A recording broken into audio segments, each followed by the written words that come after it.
Hey guys, welcome back to the channel. This is part 1 of our story. If you like this what if story and want to see part 2, let me know in the comments below. Before we start, don't forget to like, subscribe, and share this video with your friends. Also, check the description for more great content and my playlist. This story was posted by 𝗵𝗃𝗧𝗵𝗲 on Wattpad. Now let's start. It was a quiet evening, a somewhat mediocre ending to Izuku's very active day. He sat on his bed in his room, which was dark except for the faint light filtering through the blinds from the street lamps outside. Izuku didn't mind the darkness. It provided comfort and kept him from drawing unnecessary attention to himself, especially as he was still recovering.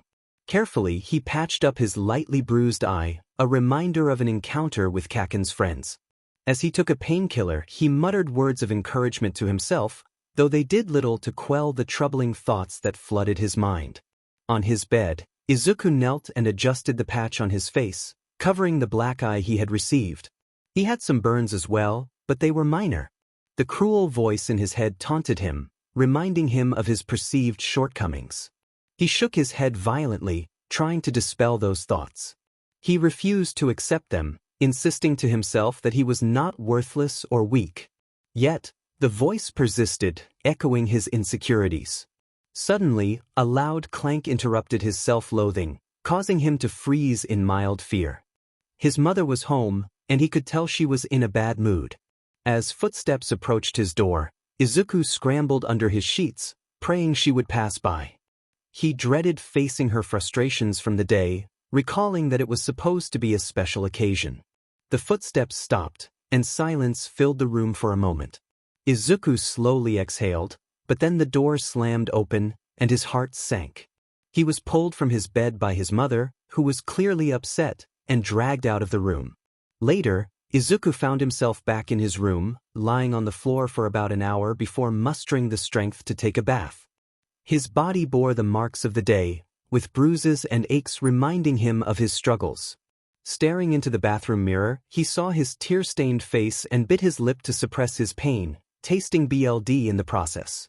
He reached for a towel, biting down on it to muffle his cries as he examined his shoulder, realizing it was dislocated. With a deep breath, he pressed it against the cold wall, and after a moment of pain, he felt it snap back into place. He was grateful that he hadn't made too much noise, avoiding further conflict with his mother. After his bath, Izuku lay on his bed, now dressed in fresh pajamas. He contemplated ways to avoid the bullies at school and dreaded the thought of returning. He turned to a teddy bear that Kaken had given him when they were younger, humorously addressing it as if it could respond.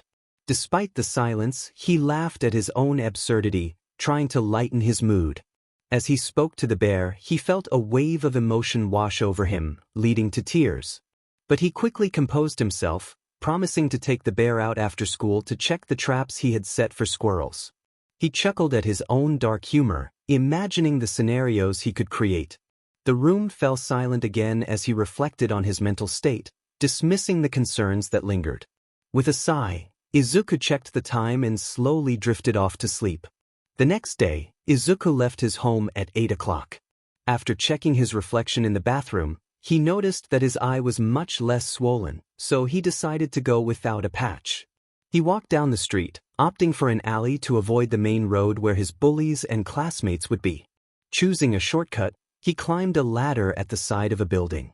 Once at the top, he ran and jumped across the small gaps between buildings, heading toward 𝗬𝙧𝗎𝗎𝗓. He loved this part of his journey, recalling how, during his younger years, he had spent time with street kids who often found themselves in trouble. Parkour had become one of their favorite adrenaline-fueled activities, and he missed those carefree days. He was nowhere near as skilled as the others, but he picked up the basics and knew the routes around his city, especially from the rooftops. 3 weeks after they discovered he was quirkless, the kids had mysteriously disappeared, and Izuku never saw them again. Although they had talked to him less after learning the truth, he still enjoyed their company and missed those times. Moments like those gave him hope for his future, at least until his school bullies and mother reminded him of his reality. Izuku frowned at that thought. He stopped and climbed down the building, exiting the alleyway to a street behind the school. There weren't many people around, and those who were ignored his presence. He knocked on the green gate at the back of the school, and the security guard, a scrawny guy who resembled Izuku, peeked out. Recognizing him, the guard opened the gate and gestured for him to enter. Izuku thanked him with a bow and made his way through the halls, hoping to remain unseen. He had taken this route many times, especially to avoid Kaken and his friends. As he walked, he couldn't help but wonder if the guard had seen his pain and felt pity for him. He dismissed the thought, deciding it was better not to ask. After sneaking into the library unnoticed, he found a hidden corner and settled in for a quick nap. No more than 20 minutes passed before he heard voices. In his daze, he recognized them as belonging to two people, one feminine and one masculine. Izuku felt a bit grumpy that his nap was interrupted, especially since he had less than 10 minutes until homeroom. He thought to himself about the oddity of people talking in the library so early in the morning. Upon listening more closely, he realized one of the voices was Kaken's. Panic set in as he further concealed himself in his corner, eyes closed. If Kaken knew he was there, he would have woken him up with his quirk. Curiosity got the better of him, and he peeked out to get a better look at the two in the room. He saw Kaken and a girl with pink hair talking in hushed tones. Suddenly, to his shock, the girl kissed Kaken. Izuku retreated back to his spot, feeling completely awkward, while Kaken struggled to escape her grip. After a few moments, their lips parted, and Izuku couldn't help but lament to himself about how he always found himself in such situations. When he heard Kaken yell, Izuku peeked out again and saw the girl running out of the library, with Kaken in hot pursuit. That was strange, he thought, before a sharp realization hit him. Wasn't Kaken dating the principal's daughter, Emma? Meanwhile, Kaken was furious, his anger palpable as he growled out a frustrated command to the girl who had just kissed him. He sprinted after her, his mind focused on the pursuit. Out of the corner of his eye, he spotted a familiar green-haired kid. Was that Deku? He quickly pushed the thought aside and left the library, intent on catching up. Back with Izuku, he was still blushing from the awkward scene he had witnessed. His mind raced with questions about why Kaken had kissed that girl when he was already in a relationship with Emma. Despite the whirlwind of thoughts, he forced himself back to the present. It wasn't his business. He felt a twinge of sympathy for the girl if she truly wanted to be with Kaken that badly. He took out his doll, Katsuki, from his bag and held it in front of him, asking it what it thought about the situation. Imagining a response from the doll, he chuckled softly. Just then, the bells rang throughout the library, signaling the end of his break. Glancing at the clock, Izuku realized it was time for homeroom. He sighed, thinking it was time for school, and promised himself they would talk about it later. With a brief smile at the silent stuffed bear, he carefully placed it back in his bag, stood up, and made his way to class. As he walked, Izuku ducked his head, avoiding eye contact and ignoring the whispers that trailed behind him. Upon arriving at his desk in the far corner, he slid his bag off his shoulders, took his seat, and rested his head on the desk. 10 minutes later, the teacher walked in, and the class greeted him. "Welcome, class. How was your night?" The teacher boomed, his voice grating on Izuku's nerves. The rest of the class responded, except for Bakugo and Izuku, who remained silent. The teacher, noticing Izuku's lack of enthusiasm, raised an eyebrow and asked, "What's wrong, Midoriya? Didn't you have a good night?" In his mind, Izuku answered with a frustrated, "Of course not." The past week had been terrible, especially 3 days ago when his mother had berated him for an hour. He was lucky his head didn't hurt from hitting the wall. "Of course I did, sir," Izuku replied, his words coming out in a drawl. Thankfully, the teacher's attention shifted to someone else. "What about you, Bakugo? You seem a bit annoyed this morning," the teacher noted. From Izuku's perspective, Kaken looked like he was barely restraining his anger, sending intense glares at the teacher. "I'm fine," Kaken grumbled, returning to his brooding. The teacher quickly redirected the class's attention to the topic for the PRD. Izuku started to doze off but caught himself, yawning as he thought wistfully about the sleep he had missed. He shouldn't have done that. Izuku yawned again before shifting his attention to Katsuki, who looked almost worried. Izuku had no clue what was bothering him, but he speculated that it had something to do with his pride. He hummed to himself, wondering what problem 𝗧𝗵𝗃 was facing that threatened his pride. Was 𝗬𝗵𝗃 bothering him again? Izuku imagined the doll he carried, 𝗧𝗵𝗃, responding to his thoughts, huffing a bit at the light jab aimed at the blonde. He turned to his slightly open bag, bringing it to his face and whispering a bit too loudly for comfort, cautioning it to be quiet to avoid drawing attention. The sarcastic voice in his head reminded him that he had just done the opposite. As he glanced around, he noticed that most of the class was looking at him, except for the teacher and those seated in the front. Izuku made a strange expression before resting his head on the desk. Whispers filled the air, with "weirdo" being a common refrain. They didn't even bother to lower their voices, but Izuku tuned them out. 𝗧𝗵𝗃 had apologized quietly, and after that, there were no more comments from the doll. Unfortunately, his shrunken form didn't escape 𝗧𝗵𝗃's ire.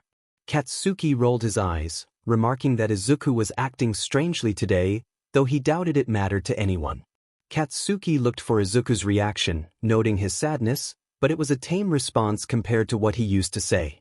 Izuku realized that the harsh comments from 𝗧𝗵𝗃 had significantly decreased over the past month, with the blonde seeming content to ignore him. Meanwhile, at the front of the classroom, 𝗧𝗵𝗃 was lost in a different line of thinking. He was determined to show Izuku that he was not someone to be looked down upon, but first, he had to deal with the situation at hand. During lunch, Izuku found himself in the middle of the hall, surrounded by just a few people since most were either in the cafeteria, on the field, or at clubs. He was reading a book when suddenly 𝗬𝗵𝗃 appeared out of nowhere, shouting his name. Expecting a reaction, he was annoyed when Izuku didn't flinch. Izuku sighed and told 𝗬𝗵𝗃 that if he was going to ask about lunch money, he had already given him some last week and was broke at the moment. 𝗬𝗵𝗃, with his arms draped over Izuku's neck, glared at him in annoyance. He warned Izuku not to get too cocky, reminding him that he wouldn't want a repeat of what happened last time. A chill ran down Izuku's spine as he recalled how badly he had been treated. 𝗬𝗵𝗃 then claimed he was not there for that and suggested that Izuku knew something about 𝗧𝗵𝗃 that he didn't. Izuku paused, contemplating whether he could trust 𝗬𝗵𝗃.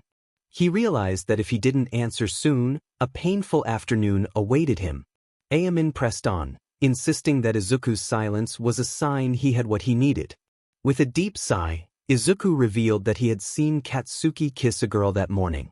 He shrugged, not worried about the information slipping out since there was no proof to damage 𝗧𝗵𝗃's reputation. 𝗬𝗵𝗃 raised an eyebrow in confusion, questioning if 𝗧𝗵𝗃 was dating 𝗬𝗃. Izuku admitted he had no idea what was going on in 𝗧𝗵𝗃's head. 𝗬𝗵𝗃 interrupted, excited by the revelation, claiming it was perfect and that he could ruin 𝗧𝗵𝗃's reputation forever, finally getting his revenge. Izuku barely restrained an eye roll, knowing better than to comment for his own sake. He pursed his lips and pointed out that it wouldn't be very nice.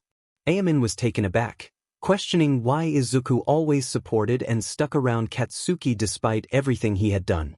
Izuku hesitated, looking down at the floor, feeling a lump in his throat as guilt washed over him. He explained that it was complicated and that he didn't want history to repeat itself, especially if it was his fault. 𝗬𝗃, unimpressed, remarked that while others dreamed of hurting their bullies, Izuku showed sympathy. There was annoyance in 𝗬𝗃's tone, but something else lingered beneath the surface. Just as 𝗬𝗃 was about to leave, Izuku asked why he couldn't let go of his hatred for 𝗧𝗵𝗃. 𝗬𝗃 paused, turning to Izuku with an icy glare, warning him not to ask that again if he valued his safety. He left abruptly, leaving Izuku frozen at the threat. Embarrassed, he took a moment to gather himself, groaning heavily as he massaged his forehead with his fingers. He had a terrible feeling that things were about to get chaotic for a while. Izuku walked down the empty halls of his school, his backpack open and 𝗧𝗵𝗃 in his hands. Yellow lockers lined the cream-colored walls, and as he walked alone, he smiled at 𝗧𝗵𝗃, feeling pure joy that nothing, not even the dirty floors, could diminish. Izuku playfully remarked that 𝗧𝗵𝗃's sense of humor was as dry as a bone, chuckling to himself as he communicated with 𝗧𝗵𝗃 in his mind. 𝗧𝗵𝗃 retorted that his humor was better, pointing out that Izuku often made cringeworthy cat puns and all might-related jokes. This mental exchange was reminiscent of a conversation between two best friends from one of Izuku's favorite YouTubers, and he found himself laughing a bit too loudly. Suddenly, Izuku fell silent, sensing something unusual. He quietly asked Katsuki if he heard that, but Katsuki, confused, replied that he hadn't. Izuku mentioned that he thought he heard his name and approached the classroom door, where he could hear voices inside. A male voice excitedly asked if they had the video, to which a feminine voice confirmed they did. There was some shuffling and the male voice thanked Hana. As Izuku prepared to leave, he caught another voice expressing concern about getting caught. This piqued his interest, and he leaned against the door to listen more closely. The second feminine voice worried about whether anyone would believe their story and what might happen if they turned against them. The male voice confidently reassured them that they had a plan, mentioning that Izuku would serve as their witness. Izuku felt a mix of intrigue and offense at this revelation. He was saddened by the idea that they were planning to use him to tarnish Katsuki's reputation. He couldn't just stand by and let that happen. The feminine voice questioned why they would choose Izuku as a witness, to which the male voice explained that Bakugo had always treated Izuku poorly, suggesting that Izuku might relish the chance for revenge. Izuku's anger simmered beneath the surface as he listened. The male voice continued, assuring them that everything would go smoothly and that they had a backup plan in case things went awry. The second voice confirmed this, and Izuku's eyes widened as he realized it was 𝗬𝗵𝗃 behind this scheme. He was too upset to respond to Katsuki's thoughts and stepped away from the door just as the bell rang, signaling the end of break. Before he could leave, the door swung open and 𝗬𝗵𝗃 emerged, casting a shadow over Izuku. He felt a hand grip his shoulder, and 𝗬𝗵𝗃 asked how much he had heard. Izuku feigned cheerfulness, claiming he hadn't heard much. 𝗬𝗵𝗃 pressed him, and Izuku's tone turned icy as he insisted he had only heard a little, leaving 𝗬𝗵𝗃 to interpret that as he wished. With that, Izuku made his way to his next class. After school, Izuku had calmed down during his classes and resolved to stop 𝗬𝗵𝗃 and his friends from framing Katsuki. He still considered Katsuki a friend, and he was bored with his usual routine, seeking a change. In his classroom, Izuku sat at his desk, waiting for 𝗬𝗵𝗃 to arrive. As expected, 𝗬𝗵𝗃 called out to him, and Izuku smirked, placing a hand in his pocket. He greeted 𝗬𝗵𝗃 without turning to face him, maintaining a casual demeanor. 𝗬𝗵𝗃 approached slowly, annoyance evident in his tone as he accused Izuku of playing dumb. Izuku responded sincerely, pointing out that 𝗬𝗵𝗃 had asked someone from another class to wait for him without explanation. A pause hung in the air until 𝗬𝗵𝗃 sighed in resignation. 𝗬𝗵𝗃 then stomped over to Izuku's desk, grabbing his face to force him to look up. Their eyes met, amber against vibrant green. 𝗬𝗵𝗃 demanded to know if Izuku had eavesdropped on their conversation during break. Izuku playfully replied that he might have. 𝗬𝗵𝗃 released Izuku's face but grabbed his shirt, lifting him slightly off the ground as he threatened him not to tell the teachers or Katsuki.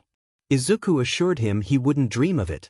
They lingered in silence for a moment before Izuku broke it, asking about 𝗬𝗵𝗃's plan. 𝗬𝗵𝗃 tilted his head, seemingly considering his response.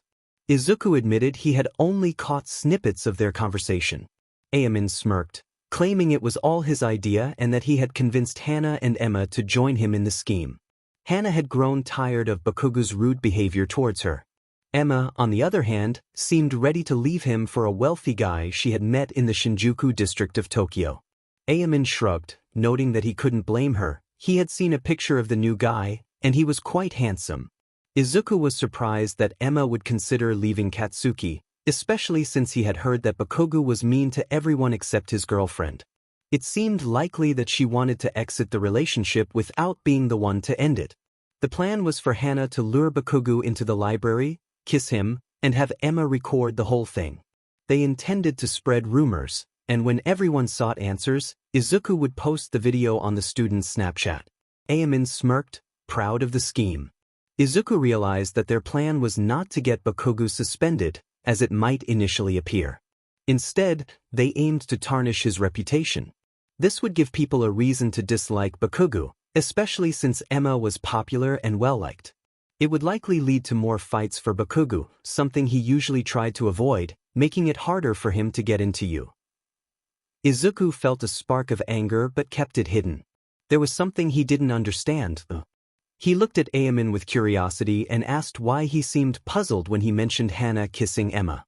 𝗂𝗵𝗃, with a cocky grin, explained that he wanted to ensure everything went smoothly without raising suspicion by interacting with the girls, especially since he had a reputation for disliking Bakugo. 𝗂𝗵𝗃 revealed that he had planned for the kiss to happen where Izuku could see it, making him an unwitting witness. He finally released his grip on Izuku's shirt, causing Izuku to fall back into his chair. As 𝗂𝗵𝗃 headed for the door, he turned back to Izuku, reminding him that what they discussed should stay in the room and that Izuku was still his witness. Izuku's expression showed a hint of fear, and he frowned slightly before nodding slowly. 𝗂𝗵𝗃 left, closing the door behind him, leaving Izuku alone. Izuku reached into his pocket and pulled out a digital audio recorder. After pausing it, he muttered to himself that they would see about that. He stood up, saved the recording, grabbed his bag and made his way home.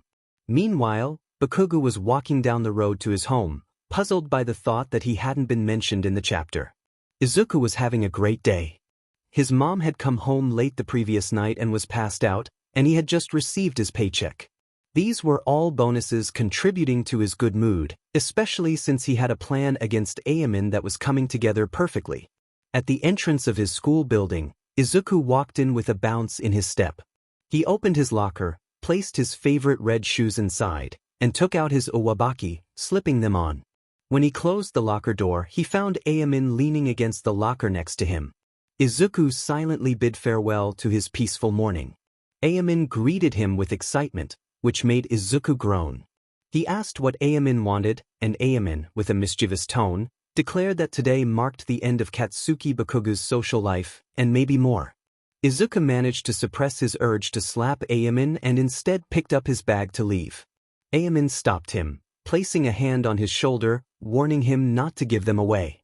Izuku thought it was already too late and suggested that 𝗂𝗵𝗃 should be more concerned about his uniform, as Miss June, the vice principal and uniform inspector, was approaching.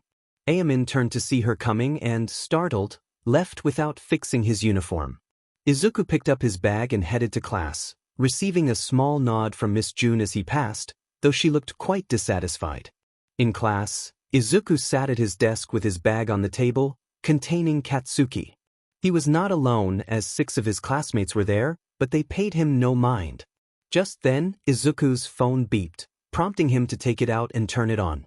He then realized that it was a notification from Snapchat, specifically from the 𝗎𝗪𝗎 High group. He checked the notification and found a video of Bakugo in the library sharing a kiss with Hana. Izuku felt uncomfortable with the public display of affection, so after watching just a couple of seconds, he turned the screen away from his face. Katsuki, curious, asked what was going on. Izuku, with a disgusted expression, replied that it was nothing innocent. Katsuki pressed for details, and Izuku explained that it was a video of Kaken and Hana kissing in the library, placing his phone in his yellow bag.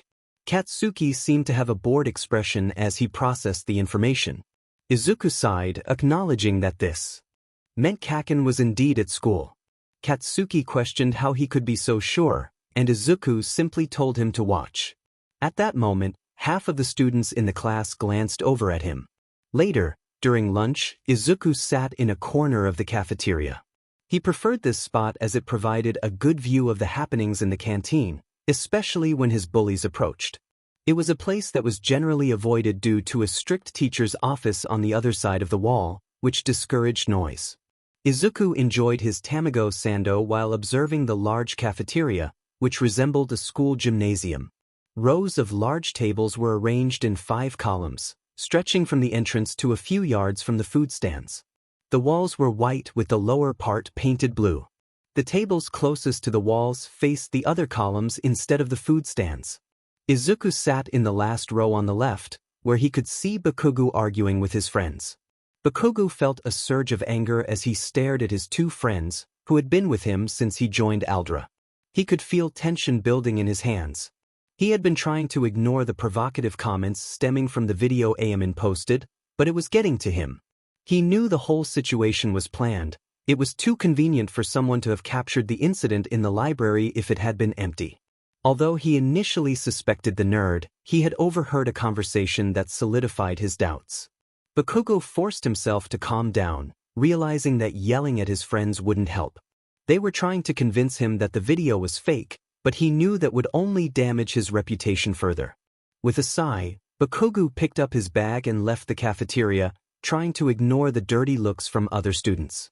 He knew Emma was well liked, and the thought of her believing he had cheated on her would only lead to more controversy. As he walked through the halls, he entered the boys' restroom to wash his hands. Lost in thought, he reflected on his relationship with Emma. He suspected she wanted nothing to do with him anymore, especially since she hadn't planned any dates recently. He understood that his training to get into UA took up much of his time, but he still made an effort to be there when he could. He recalled a time he had tried to set up a date, but she hadn't shown up and never bothered to reschedule. After rinsing his hands, he turned off the tap, deciding it was time to confront Hana for her role in this situation. As Bakugo turned to leave, he came face to face with 𝗬𝗵𝗃, who greeted him with a smirk. Bakugo, annoyed, asked what he wanted. 𝗬𝗵𝗃's expression shifted as he reminded Bakugo of his quirk, hydrokinesis, and expressed his irritation at the nickname. Bakugo, unfazed, stated that they both knew 𝗬𝗵𝗃 was an airhead. 𝗬𝗵𝗃 then pointed out Bakugo's declining reputation among the students, which made Bakugo want to punch him. He suspected 𝗬𝗵𝗃 knew more about the situation than he was letting on. 𝗬𝗵𝗃's irritating smile only fueled Bakugo's anger as he grabbed 𝗬𝗵𝗃's collar, but he restrained himself from lashing out. 𝗬𝗵𝗃 continued to taunt him, suggesting that rumors were spreading about Bakugo's treatment of his girlfriend. Bakugo felt his self-control slipping away. Just then, someone entered the restroom with a loud crash, interrupting the tension. Bakugo looked up to see Izuku sprawled on the floor, his yellow backpack spilling its contents. Though he was angry, he found the sight somewhat amusing. Izuku scrambled to his feet, apologizing for interrupting and informing Bakugo that Mr. Shin had sent for him. Bakugo growled at 𝗬𝗵𝗃, releasing his grip on his collar before leaving the restroom, while 𝗬𝗵𝗃 appeared disappointed and annoyed. Although begrudgingly, Bakugo made his way to Mr. Shin's office. Izuku observed 𝗬𝗵𝗃, who groaned and expressed his frustration. 𝗬𝗵𝗃 questioned why Izuku was protecting someone he deemed unworthy. Izuku raised an eyebrow, challenging 𝗬𝗵𝗃's perspective. 𝗬𝗵𝗃, feeling exasperated, pointed out that no one appreciated Izuku's attitude. Izuku retorted that he had been dragged into this situation against his will, merely serving as a scapegoat if things went wrong. Suddenly, Izuku found himself pressed against the hard lime-green wall, a sharp pain radiating from his cheek as 𝗬𝗵𝗃 asserted his demps. 𝗬𝗵𝗃 threatened to remind Izuku of his place, causing Izuku to tremble, his bravado fading. Later, Izuku exited the office and walked down the hallway, clutching one of his notebooks. He had forgotten his Volume 12 hero analysis book during his last visit, which prevented him from updating it at home. The bell rang, signaling the arrival of an eagerly anticipated event. As Izuku joined his classmates, he felt a surge of excitement, akin to a child on Christmas Day. His smile widened, revealing his bright teeth, which some students found unsettling, prompting them to keep their distance. The hall was spacious, dimly lit by the entrance and a projector, filled with seats that were quickly occupied. A large whiteboard hung high, serving as a canvas for the projected images, while a small wooden stage was positioned in front of it. Izuku settled into one of the front rows, his smile still present but more subdued. He was thrilled at the prospect of exposing 𝗬𝗵𝗃 without facing the consequences himself. Memories of Kaken's troubled expression after a recent lesson surfaced in Izuku's mind. Kaken, often perceived as a ball of anger, was more complex than most realized. To those who truly knew him, he was simply a person under immense pressure, struggling with high expectations and the longing to distance himself from Izuku. This thought caused Izuku to frown slightly, yet he still considered Kaken a friend, despite their lack of communication. Izuku's reverie was interrupted when a girl with dusty red-violet hair and royal blue eyes took the stage. She introduced herself as 𝗧𝗵𝗃 and aimed to clarify the recent incident involving Baku. With a hint of humor, she acknowledged the uninspired name she had given it.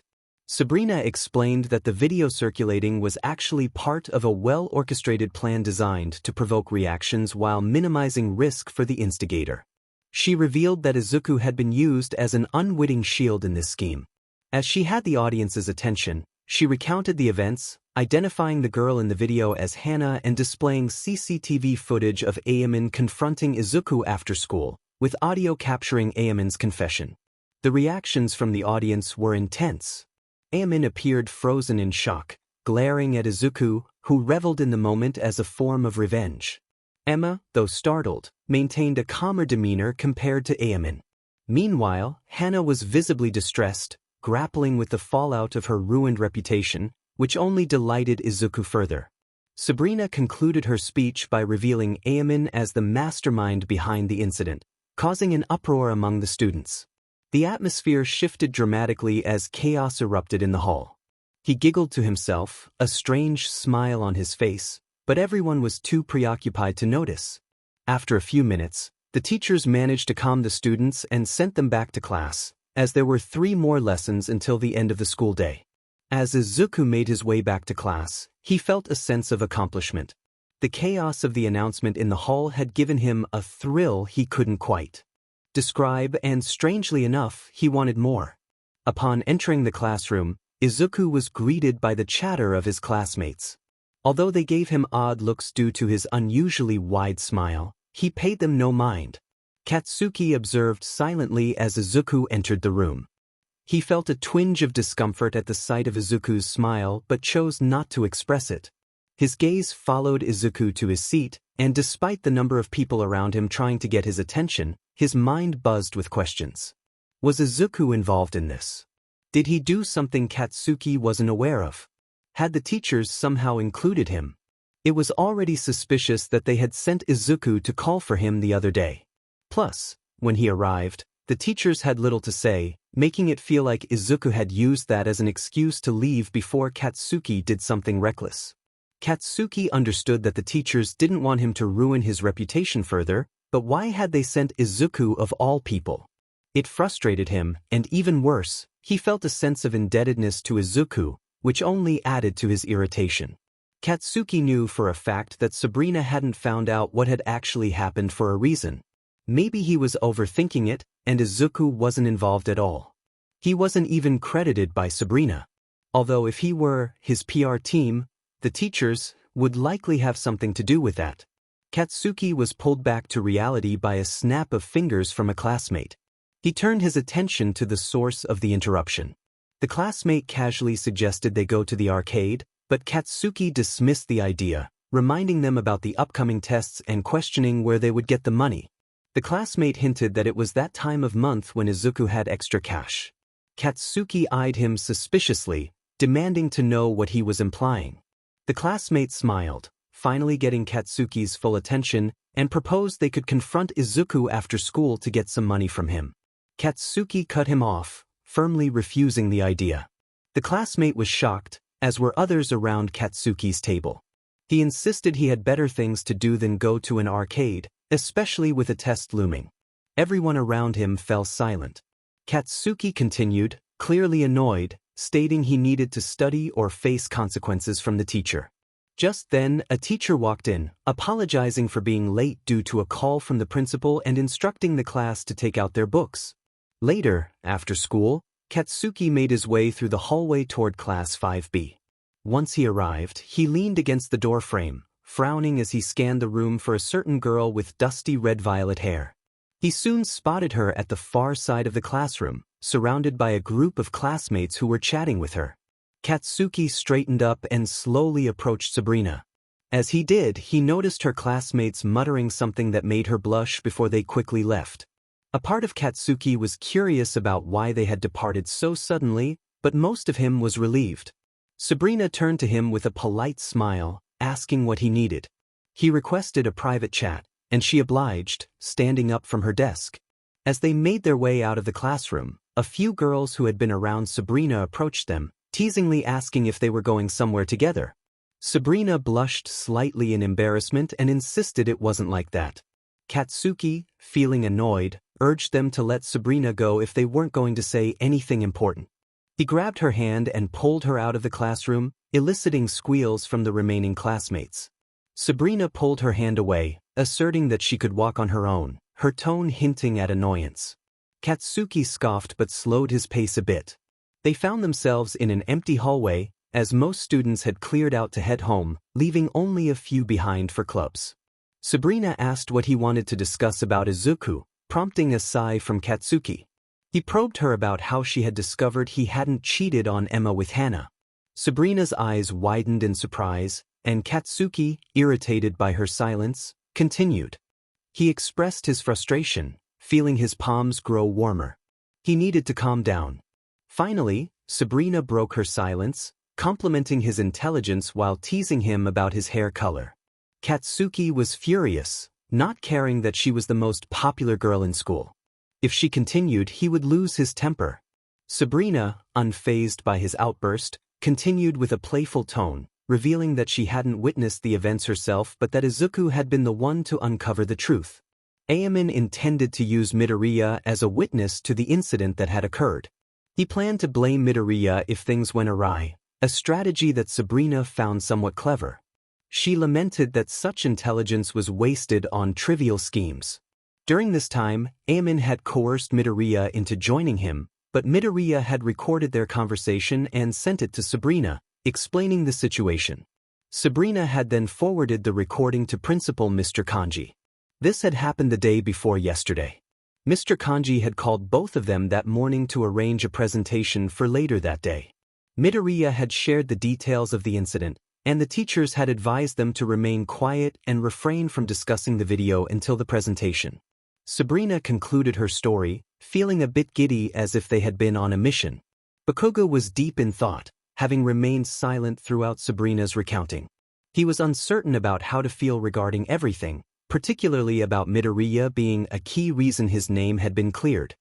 He wondered how much worse things would have been if Midoriya had not spoken up or had sided with 𝗂𝗵𝗃. Bakugo sighed and pushed the thought aside, deciding it didn't matter. He asked Sabrina if she and Midoriya had received any additional instructions. Sabrina recalled that the teachers had mentioned they should tell him to go to Mr. Shin if he got into trouble. Bakugo's face flushed slightly with embarrassment at the mention of this. When Sabrina inquired about his reaction, he dismissed it and turned to leave. She called after him, asking where he was going. Bakugo replied that he was heading home now that he had the information he needed. Sabrina jokingly noted that he hadn't even said thank you, to which Bakugo responded with a playful retort that sounded more annoyed than grateful. Sabrina smiled as he walked away, sensing his gratitude through her quirk. Later, Sabrina was exhausted as the clock neared 5. She had just finished her after-school computer lesson and was alone in the computer lab. Her teacher had left early to celebrate his 12th wedding anniversary. Unlike her teacher, Sabrina was dealing with her parents' recent separation. Although she wasn't in dire straits, she missed her dad. Suddenly, she heard a knock on the door, which opened to reveal a boy with green hair. He looked around the room before his gaze settled on Sabrina. He expressed his hope to find her there and stepped inside, closing the door behind him. Sabrina narrowed her eyes at Midoriya, asking what he needed. Midoriya was surprised that she used his actual name and questioned her about it. Sabrina acknowledged that she had always known his name but had simply chosen not to use it until now. Midoriya then awkwardly recalled a previous incident when he had informed Mr. Kanji about what happened, only to be met with disbelief. Sabrina remembered that moment. Regretting her decision to hack into the school's files, which had landed her in some trouble but ultimately resulted in a stern warning. She believed the principal had let her off because she had provided evidence that could have prevented Bakugo from transferring to another school. However, she regretted showcasing her skills in front of Midoriya, who seemed fascinated by her hacking abilities. When he asked her to teach him how to hack, she firmly declined, explaining that hacking was a serious offense unless one was an ethical hacker. Midoriya tilted his head in confusion, prompting Sabrina to explain that ethical hackers were hired to test security systems to prevent criminal hackers from exploiting vulnerabilities. She added that she had broken the law by hacking into the teacher's CCTV and could have faced serious consequences.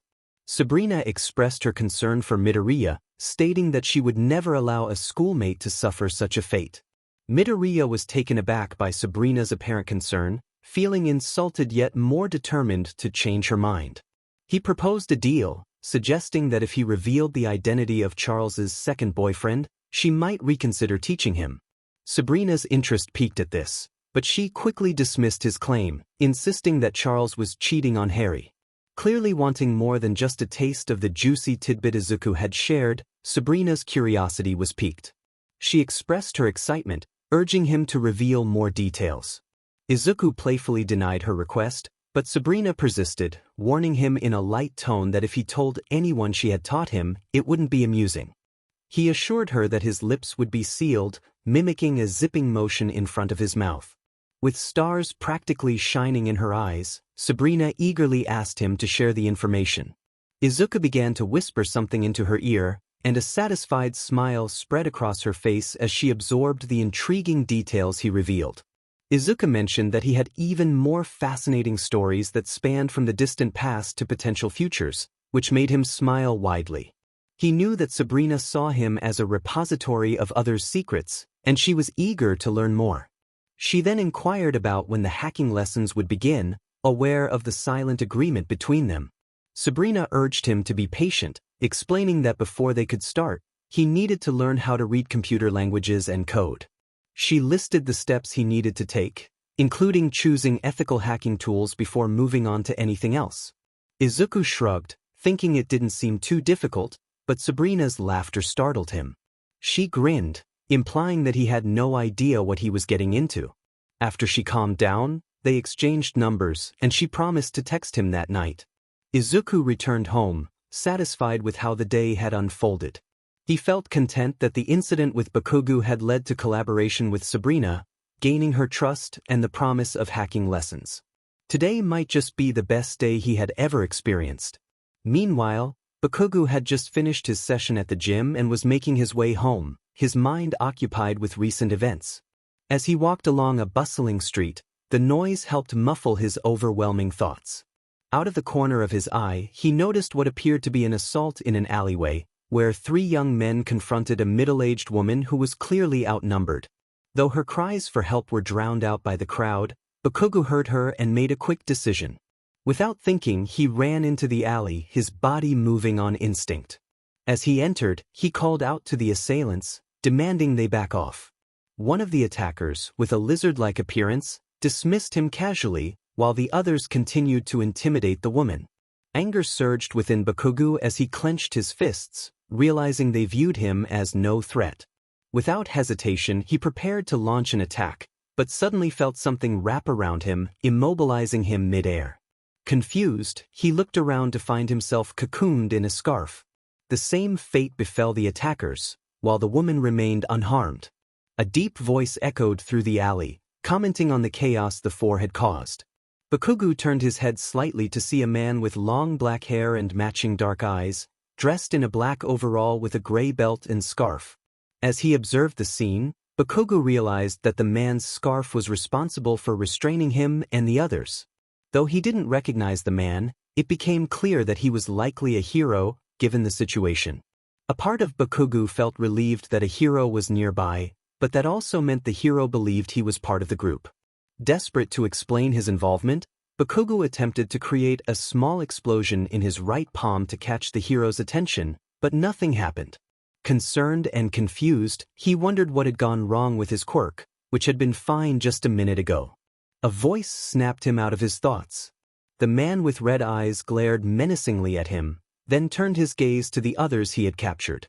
After a moment, he returned to comforting a woman, assuring her that the police would arrive soon. True to his word, the police arrived 30 minutes later. During that time, Bakugo had tried and failed to escape his capture. The police escorted the criminals and a frustrated Bakugo to the nearest police station. Now it was dark, and Bakugo sat exhausted on a chair in a cell at the police station, feeling perturbed. The dull, cracked gray of the uneven cement floor and the shiny iron bars reflected his troubled state. He faced the ground, head bowed in shame, hands clasped together as he hunched over. His heartbeat filled his ears as he desperately tried to process the past 30 minutes. He questioned why he was there, insisting to himself that he hadn't done anything wrong. He had gone to help, yet a pro-hero had arrested him. Surely, they must have mistaken him for the villains. He had tried to help, hadn't he? The only sounds in the cell were his sharp intakes of breath and exhalations as he contemplated the consequences of his actions. How long would he be there? Would this tarnish his record? It would, but could he still attend you after this? How could he become the best hero in the world if he couldn't go to you? A black-haired man interrupted his spiral of thoughts, calling out to him. 𝗵𝗃𝗃 shifted his attention to the man, gruffly asking what he wanted. Seconds passed, and when 𝗵𝗃𝗃 thought the man wouldn't respond, he continued, asking if he knew the men in the alley. 𝗵𝗃𝗃 shook his head, gritting his teeth. The man pressed on, asking why he had been in the alley with them. Frustrated that the hero didn't believe him, 𝗵𝗃𝗃 raised his voice slightly, insisting he was there to help the woman. The hero glared at 𝗵𝗃𝗃 for his outburst but softened after considering the blonde boy's words. The brief tension between them was broken by the sound of a phone ringing. The black-haired hero checked his phone, noting the familiar cat wallpaper and the alarm reminding him that his shift was about to start. He sighed and put the phone back in his pocket. Another man, perhaps in his early 30s, approached the black-haired hero, greeting him. The hero acknowledged him, and they exchanged a few words about new intel regarding a small criminal organization that could become a future threat. After finishing his coffee, the black-haired hero stated that his shift had started, and he needed to get as many criminals off the streets as possible before 1 o'clock, as he had a class in the morning. 𝗵𝗃𝗃 watched the scene unfold from the discomfort of his cell. He coughed, catching the attention of the detective, who then remembered why he had come. The detective opened the cell and ushered 𝗵𝗃𝗃 out, assuring him he wouldn't be in too much trouble. 𝗵𝗃𝗃 nodded silently and followed the detective to another room. The detective asked 𝗵𝗃𝗃 a few questions, and their slightly impromptu interrogation was over in 10 minutes. When 𝗵𝗃𝗃 emerged from the interrogation room, he expected to be escorted back to his cell by a guard. Instead, he was met with the sight of his mother, arms crossed, eyes narrowed, and a firm frown on her lips as she tapped her foot rhythmically on the ground. 𝗵𝗃𝗃 avoided her gaze, looking at the floor. His mother opened her mouth, hesitated, and then stopped. In the back of his mind, he felt relieved that she postponed her scolding for later, as he truly wasn't in the mood for it. A police officer, whose uniform was slightly different from the others, informed Mitsuki that she and her son were free to go. Thanking the officer, Mitsuki told 𝗵𝗃𝗃 to come along. He scoffed but followed her, keeping his gaze on the floor. As they walked out, a boy around 𝗵𝗃𝗃's age in an 𝗬𝗪 uniform entered the building, asking if that was 𝗵𝗃𝗃. While driving home, Mitsuki scolded 𝗵𝗃𝗃 for his decision to help instead of calling the police. 𝗵𝗃𝗃 tried to match her energy but lacked the strength or excuses. She expressed that even if he intended to help, he shouldn't have been foolish enough to get caught. With that, 𝗵𝗃𝗃 exploded in frustration. 30 minutes later, 𝗵𝗃𝗃 sat on the gray sheets of his bed, staring at the off-white wall. Slowly, he shifted his gaze to the marble floor. Out of the corner of his eye, he noticed his study desk, the lamp still on, illuminating his incomplete math homework. A bit of moonlight from the window cast shadows from the blinds onto it. 𝗵𝗃𝗃 was lost in deep thought, questioning everything that had happened. Of course, 𝗵𝗃𝗃 tried to help the woman. He couldn't imagine what would have happened if he hadn't intervened. As he lay back, doubts crept into his mind. The detective had warned him that his reckless actions could end up on his record, and that thought worried him greatly. You primarily accepted applicants with clean records. Even if he managed to pass, a blemish on his record could create bias among the staff, especially if there were too many candidates for the limited spots in the classes. 𝗵𝗃𝗃 groaned, his head swirling with terrible scenarios. He shouldn't be worrying about this. What was done was done. All he could do now was try to avoid trouble moving forward. Katsuki knew it wouldn't be easy, especially with all the annoying classmates around him. But he also knew that he could achieve anything if he put in the effort. He would do whatever it took. With that thought in mind, he hummed and closed his eyes, hoping that doing some community service for the school and steering clear of future troubles would be enough. Not wanting to dwell on his uncertain future at 𝗧𝗵𝗃𝗃, he let his thoughts drift to two individuals he had met at the police station, the detective and the hero. The latter, he recalled, had a name that sounded like Eraser, which he thought was a silly name for a hero. He had never been good with names, so he hoped he was mistaken. During their conversation outside his cell, the hero and detective had mentioned the principle of 𝗧𝗼𝗍. From their discussion, he deduced that the hero was likely a teacher at 𝗧𝗼𝗍, which made him uneasy. He wasn't sure what the detective's connection to the principal was. Perhaps he was some kind of subordinate. No, he shouldn't jump to conclusions with so little information. His mind wandered back to their conversation. Was there a new organization emerging? Was it powerful?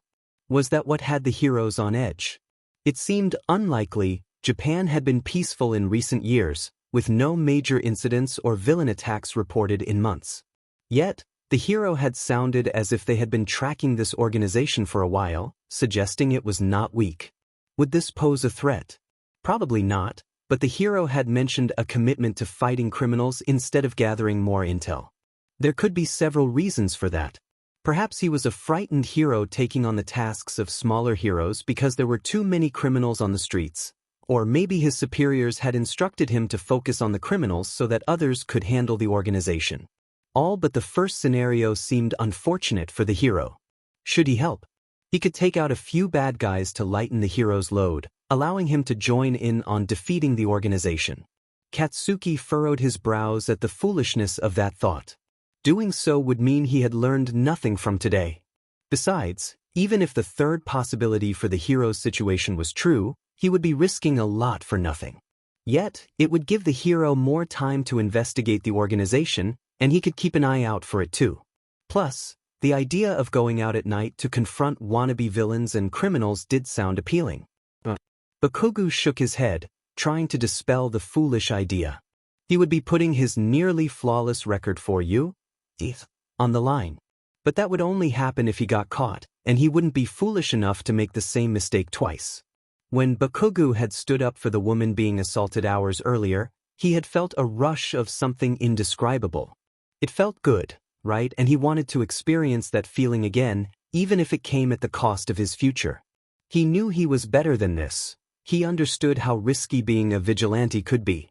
All he needed to do was wait a few more years, and then he could confront villains and help clean up the streets. Moreover, he would be a rookie, and the heroes would handle things better. After all, they always help those in need. Bakugo wrestled with his thoughts before deciding to go to bed, hoping to avoid making any rash decisions. In a group chat with 𝗂𝗵𝗃 and 4 others, 𝗂𝗵𝗃 expressed disbelief at what had happened. Someone confirmed that Bakugo had indeed been arrested, and 𝗂𝗵𝗃 noted that he had seen it coming. Others chimed in, commenting on Bakugo's attitude and how it was surprising he hadn't been arrested sooner. They speculated about how teachers treated him differently because of his powerful quirk. As the conversation continued, they discussed how the information about Bakugo's arrest could tarnish his reputation at school. 𝗂𝗵𝗃 was convinced that this time, it would work, unlike previous attempts to ruin Bakugo's status. However, others expressed doubt, reminding him of past failures. 𝗂𝗵𝗃 insisted that this time would be different, and as the chat progressed, it became clear that tensions were rising among the group. Despite the chaos in the chat, 𝗂𝗵𝗃 remained determined to follow through with his plan, believing it would succeed this time. The days that followed were marked by Izuku's laziness. However, he managed to finish this chapter today, which felt like an accomplishment. In the previous chapter, someone had commented on how much Izuku earned, stating it was a lot. At the time, he had written a figure without doing proper research, and when he replied, he realized he hadn't done enough. Now that he had conducted more research, he could clarify how long Izuku worked and how much he was paid. Izuku worked 4 days a week: Tuesday, Wednesday, Thursday, and Saturday. According to online sources, a student in Japan earned a minimum of 961 yen per hour, which converted to approximately £. If he multiplied that by 6 hours, the total came to 5,739 yen. 6, or £30. 11 per day. Over 4 days, that amounted to 22,958 yen. 4 per week, and multiplied by 4 again, it equated to 91,883 yen. 6 per month, or £481. While this seemed like a substantial amount, when factoring in food, medical supplies, rent, school lunches, new uniforms which often got ruined, and school materials that bullies frequently broke, Izuku found he had little disposable income left. After realizing this, some changes were made to the first chapter.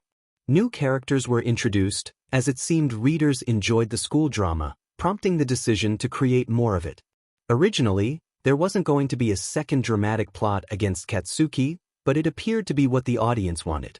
Additionally, a filler was needed between the plot points currently in mind. However, the school drama wouldn't overshadow the main narrative, which focused on how Izuku became a hacker. This story was meant to have two parts, one centered on Katsuki and the other on Izuku, but due to time constraints, it was split instead. Readers need not worry. Izuku would take center stage in the next chapter. Chapter 7. Preparation is key. Trouble is unavoidable. Izuku jolted awake to the sound of his phone's ringtone. Groggily, he opened his blurry eyes to the sight of his dark room. He moved a sleepy hand beside him and reached for his phone. Feeling the smooth device in his hands, he double-tapped the screen and was immediately met with bright lights piercing his jade-colored pupils. He grunted, closing his eyes. After adjusting to the light, he processed the name on the screen. Sabrina. Recognizing the name, he fumbled with his phone before answering the call. He grumbled a low greeting, struggling to stifle a yawn. Sabrina's teasing tone came through, asking why he sounded so sleepy and if he had gone to bed early. Izuku replied that it was already 12:30 a.m. and questioned who would be awake at that hour. Sabrina giggled in response, and Izuku hummed as he felt his grip on the phone slip. Sabrina then inquired about the lesson they had discussed earlier, asking if he had a laptop or desktop. Izuku, now comfortably lying on his bed with his chin propped on a pillow, hesitated before admitting that he did not have one. The line fell silent for a moment, and Izuku could sense Sabrina's irritation. She sighed and asked how he expected to learn hacking without a laptop. Izuku stammered, trying to explain, but Sabrina cut him off, telling him to focus on getting a laptop or at least a desktop. In the meantime, she would send him videos on programming. Due to his lack of preparedness, they would primarily focus on the theoretical aspects of programming until he acquired a new laptop. Izuku asked if it would be possible to learn on the school's laptop, expressing concern that it might take a while before he could get a new one. Sabrina acknowledged that while it was possible, it wouldn't be a complete substitute, as most of what they would learn needed to be on his own device. She urged him to get one soon and instructed him to watch the videos and read the notes she would provide, warning him that the quiz would be challenging. After ending the call, Izuku decided to return to sleep, promising himself he would watch the videos in the morning. The next day, Izuku arrived at school feeling exhausted, regretting taking on an extra shift. He entered the building through the large oak door and made his way to the steel shoe locker to change into the indoor shoes required by the school. As he sat on a wooden bench near the lockers, he felt a chill run down his spine. He was being watched. Looking up, he spotted 𝗂𝗵𝗲 glaring at him, clearly still upset about Izuku reporting him. Izuku returned the stare with a nearly expressionless face, his eyes half-lidded and lips pressed into a thin line, conveying his weariness. This only seemed to irritate 𝗂𝗵𝗲 further, and Izuku knew that if it weren't for the protection he had recently received, 𝗂𝗵𝗲 might have confronted him more aggressively. After a moment, 𝗂𝗵𝗲 forced himself to calm down. He turned around, giving a smirk before shifting his attention back to his friends. Izuku frowned slightly at the display, wondering if 𝗂𝗵𝗲 was up to something again. He redirected his focus to the white shoe he was wearing. A boy with light gray hair, likely a friend of 𝗂𝗵𝗲, glanced between 𝗂𝗵𝗲 and Izuku before a smile crept onto his face. Izuku put on his 𝗧𝗵𝗲𝗊𝗆 and noticed a presence beside him.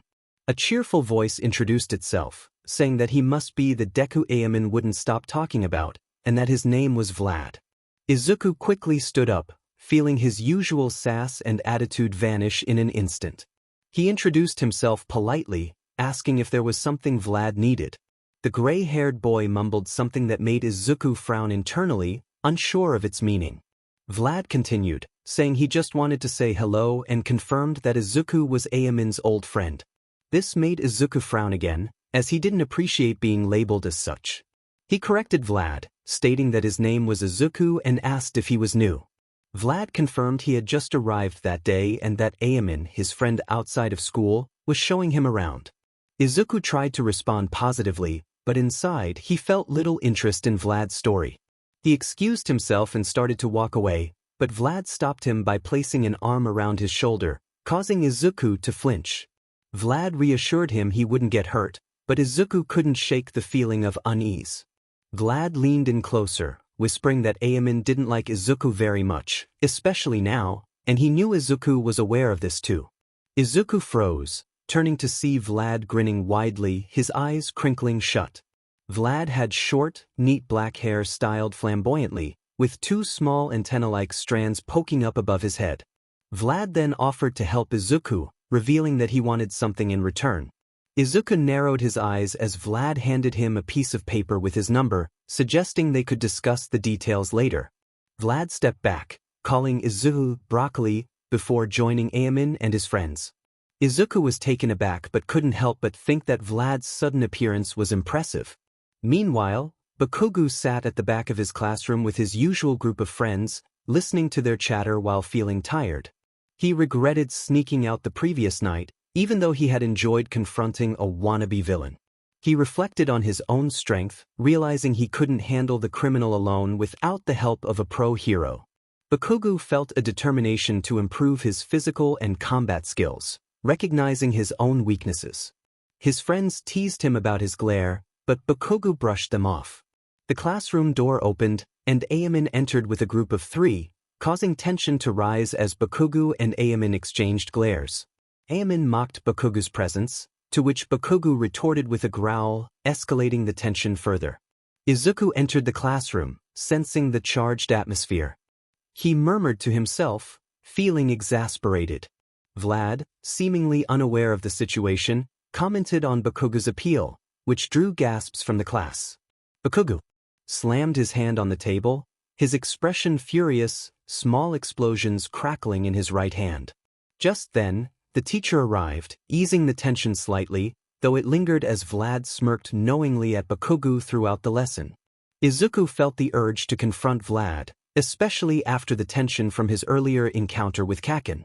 The atmosphere in the classroom had been stressful, and even the teacher could sense it. From the corner of his eye, Izuku noticed Vlad throwing snide looks at 𝗂𝗃, who was gripping his pen tightly, almost crushing it. Izuku sighed, feeling the weight of the situation. Best to stay low today. Izuku didn't want to get caught up in whatever conflict those two had. He thought it might be wise to inform the principal. Half listening to the teacher, Izuku read ahead on the topic while tapping his pencil rhythmically on the desk. He hadn't spoken to Katsuki, his stuffed bear, in a while. In his mind, he could almost hear Katsuki's voice, teasing him about his absence. Izuku's eyes widened slightly as he looked around the classroom, ensuring no one was paying attention to him. He picked up his yellow bag, unzipped it, and peeked inside to see the familiar stuffed bear nestled within. He thought back to his imaginary friend, explaining that he had been busy with schoolwork and learning new skills. Katsuki's voice echoed in his mind, questioning if Izuku was too busy to talk to his only friend. This remark struck a chord in Izuku, reminding him of his loneliness. He whispered a quiet denial and gently patted the bear's head. Feeling eyes on him, he looked up to see Tasaki staring back. Tasaki muttered something under his breath before turning back to the teacher, causing Izuku's face to redden in embarrassment. He wished Tasaki hadn't misunderstood him. In his mind, Katsuki snickered, confirming his fears. At lunch, Izuku sat in his usual corner of the cafeteria, eating ramen because it was affordable. He accidentally locked eyes with 𝗂𝗵𝗃, who was glaring at him from across the room. Izuku blinked twice and returned his focus to his food, thinking that 𝗂𝗵𝗃 was relentless. He imagined Katsuki commenting on the situation, and without thinking, he voiced his agreement, oblivious to the curious glances from those around him. As he continued to eat, he noticed a boy he recognized as Kaisuo approaching 𝗂𝗵𝗃, speaking to him in a way that made 𝗂𝗵𝗃 smile. Izuku found this unusual, as he had never seen them interact before. His curiosity piqued. He wondered if this was a bad sign. Katsuki's voice chimed in, sarcastically suggesting a change of heart, but Izuku dismissed the idea. Suddenly, he was startled by a voice beside him, commenting on his intense gaze toward 𝗂𝗵𝗃. It was Vlad, grinning at him. After processing Vlad's words, Izuku made a disgusted expression, vehemently denying any feelings for 𝗂𝗵𝗲. Vlad chuckled and sat down next to him, making Izuku slightly uncomfortable. Vlad continued, expressing surprise that Katsuki had broken a rule, given his aspirations to be a hero. Izuku was taken aback and demanded to know who had shared this information. Vlad pointed to the boy still conversing with 𝗂𝗵𝗲, explaining that he had heard from a reliable source. Izuku's suspicion was evident as he questioned the validity of this information. Vlad confidently stated that the boy's father was a police officer, and it aligned with recent reports of vigilantism. Izuku couldn't argue with Vlad's reasoning and felt a sense of dread at the implications. He groaned, smacking his forehead in frustration, muttering that he hoped this wasn't a habit Katsuki was developing. Vlad laughed and patted Izuku on the back, reminding him that he owed him for the information. Izuku sighed, realizing that Vlad was expecting something in return. Vlad instructed him to meet after school to discuss business before leaving to rejoin his friends. Izuku slumped his head onto the table, feeling overwhelmed by the chaos he had to manage. He wondered why Katsuki had to complicate things further. This better not become a recurring issue. Izuku found himself waiting impatiently by a building called 𝗧𝗵𝗵𝗃 at 3:15 p.m. Still in his 𝗧𝗪𝙢 school uniform, he leaned against the wall with crossed arms, tapping his fingers in a fast rhythm. If his guest didn't arrive soon, he would leave. He had work in less than an hour and didn't want to be late. A familiar voice broke the silence, expressing slight delight at his arrival. Izuku turned to face the newcomer and shifted his weight away from the wall. He replied in a monotone voice, unimpressed by the greeting. Vlad smiled, seemingly unaffected by Izuku's demeanor, which only irritated him further. Vlad casually mentioned that many had tried to cheat him out of a deal, but they had learned otherwise. Izuku, sensing the undertones of that statement, curtly replied that he wasn't foolish. He was done with the day and wanted to take a nap before his job. Vlad's cheerful response was cut off when Izuku asked him to stop. He knew Vlad wanted something from him as a token of gratitude for revealing 𝗂𝗵𝗲's motives regarding Kakin. Izuku's voice was calm but strained, laced with annoyance as he urged Vlad to get to the point. An awkward silence stretched between them, the warm breeze ruffling their hair but doing little to ease the tension. Dark clouds loomed overhead, yet the sun's rays illuminated both boys as they stood outside the convenience store. Vlad suggested they move to the park a block away to discuss things further. Despite the tense atmosphere, he smiled as if the awkwardness didn't affect him. Izuku, suspicious of Vlad, questioned why they couldn't talk where they were. Vlad insisted that the current location wouldn't suffice, his tone carrying an edge that kept Izuku on guard. A quiet alarm in the back of Izuku's mind urged him to agree, so he trusted his instincts and nodded. The journey to the park felt longer than the 3 minutes it took. Izuku glanced at his watch, noting the time, and sighed. He needed to wrap this up quickly. His shift was starting soon. They arrived at a secluded part of the park, near a tree, with no one in sight. To Izuku's intrigue, he noticed Vlad's antenna-like features had stopped twitching. Vlad began, acknowledging that Izuku was right about being called out there, but he hadn't fully decided on his reward. He placed a finger on his chin, pretending to ponder. Izuku internally urged him to stop wasting time, managing to hide his frustration. Vlad proposed that for the next month, Izuku would be his best mate and help him with all his homework. Izuku agreed, eager to move on. He then asked if that would be all, ready to leave. Vlad maintained his thoughtful expression and revealed he had a proposition. He would provide extra information about 𝗂𝗵𝗲's plans if Izuku introduced him to Sabrina, knowing they hung out together. Izuku's eyes darkened as he feigned ignorance, smiling to mask his true feelings. Under normal circumstances, he would have shared her number, but this wasn't a normal situation. He recalled trying to talk to Sabrina during break only to be ignored. Their unspoken agreement was clear. They didn't know each other outside of lessons. He held no resentment. It was for the best, as Sabrina's popularity would not be affected by his presence. Vlad noted that if 𝗂𝗵𝗲 found out Izuku suspected him, he might try to remove Izuku from the picture. That definitely won't put you in a good spot, especially if the teachers aren't around. Silence enveloped the area as Vlad issued his ultimatum, maintaining the calm voice and smile he had used throughout their conversation. Izuku shot seething glares at Vlad, who seemed to revel in his reaction. This guy was so difficult for Izuku to read. More importantly, the ultimatum forced him to choose between his safety and his thirst for knowledge. That was infuriating. Vlad, noticing Izuku's silence, huffed and shook his head, clearly amused. He had the grin of a Cheshire cat, enjoying this new reaction from Izuku that he had heard about from his friend but had yet to witness firsthand. Like a child sneaking cookies, pushing boundaries, Vlad pushed for a more extreme response. He proposed a counteroffer. If Izuku allowed 𝗂𝗵𝗲's plan to proceed without interference, he would withdraw his initial proposal.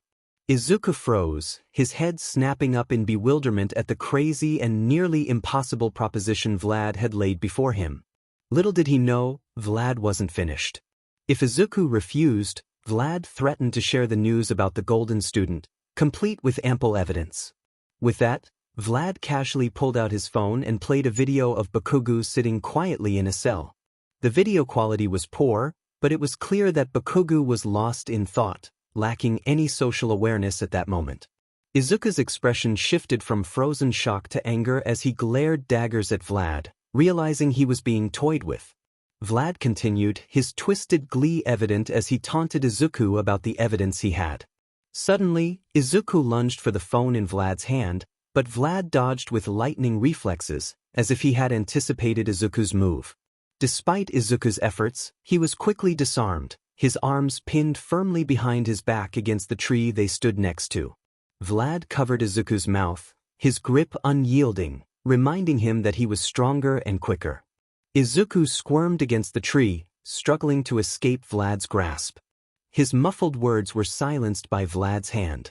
Then, unexpectedly, Izuku stopped struggling. Vlad looked down in confusion, meeting Izuku's cold death glare, one so fierce that it seemed to contradict the soft appearance of Izuku's face. As if burned, Vlad released his grip on Izuku's arm and mouth, taking several steps back. He turned away, staring at the ground, his eyes clenched in what seemed to be pain. Izuku was about to ask what had just happened but was interrupted by Vlad's shaky voice, asking him not to speak. The cheerfulness that usually characterized Vlad's tone was absent, replaced by a low, unsteady sound. After a moment of contemplation, Izuku complied, though he was concerned about what had just transpired. He had nearly been physically assaulted. Wait, he had actually started that. What had gotten into him? Before he could finish that thought, Vlad spoke again, his voice strained yet devoid of the earlier pain. He promised not to act on his previous threats but insisted that Izuku answer one question. Vlad's tone held a false cheerfulness, a bitter contrast to his usual demeanor, and he still didn't face Izuku as he spoke. Izuku hesitantly nodded, unsure of how to navigate this unexpected turn of events. Vlad asked why Izuku would eagerly help someone who didn't even consider him a friend. The question had clearly been bothering him for some time. As if the clouds were curious, they gathered in the sky, blocking the sun and releasing a chilly wind. Izuku replied earnestly, stating that even if 𝗵𝗃𝗲 didn't consider him a friend, he still regarded 𝗵𝗃𝗲 as one, and that was what truly mattered. Vlad frowned, clearly unsatisfied with the answer. He dismissed Izuku's feelings, expressing frustration at what he perceived as misplaced loyalty. Izuku felt agitation rise within him at Vlad's skepticism.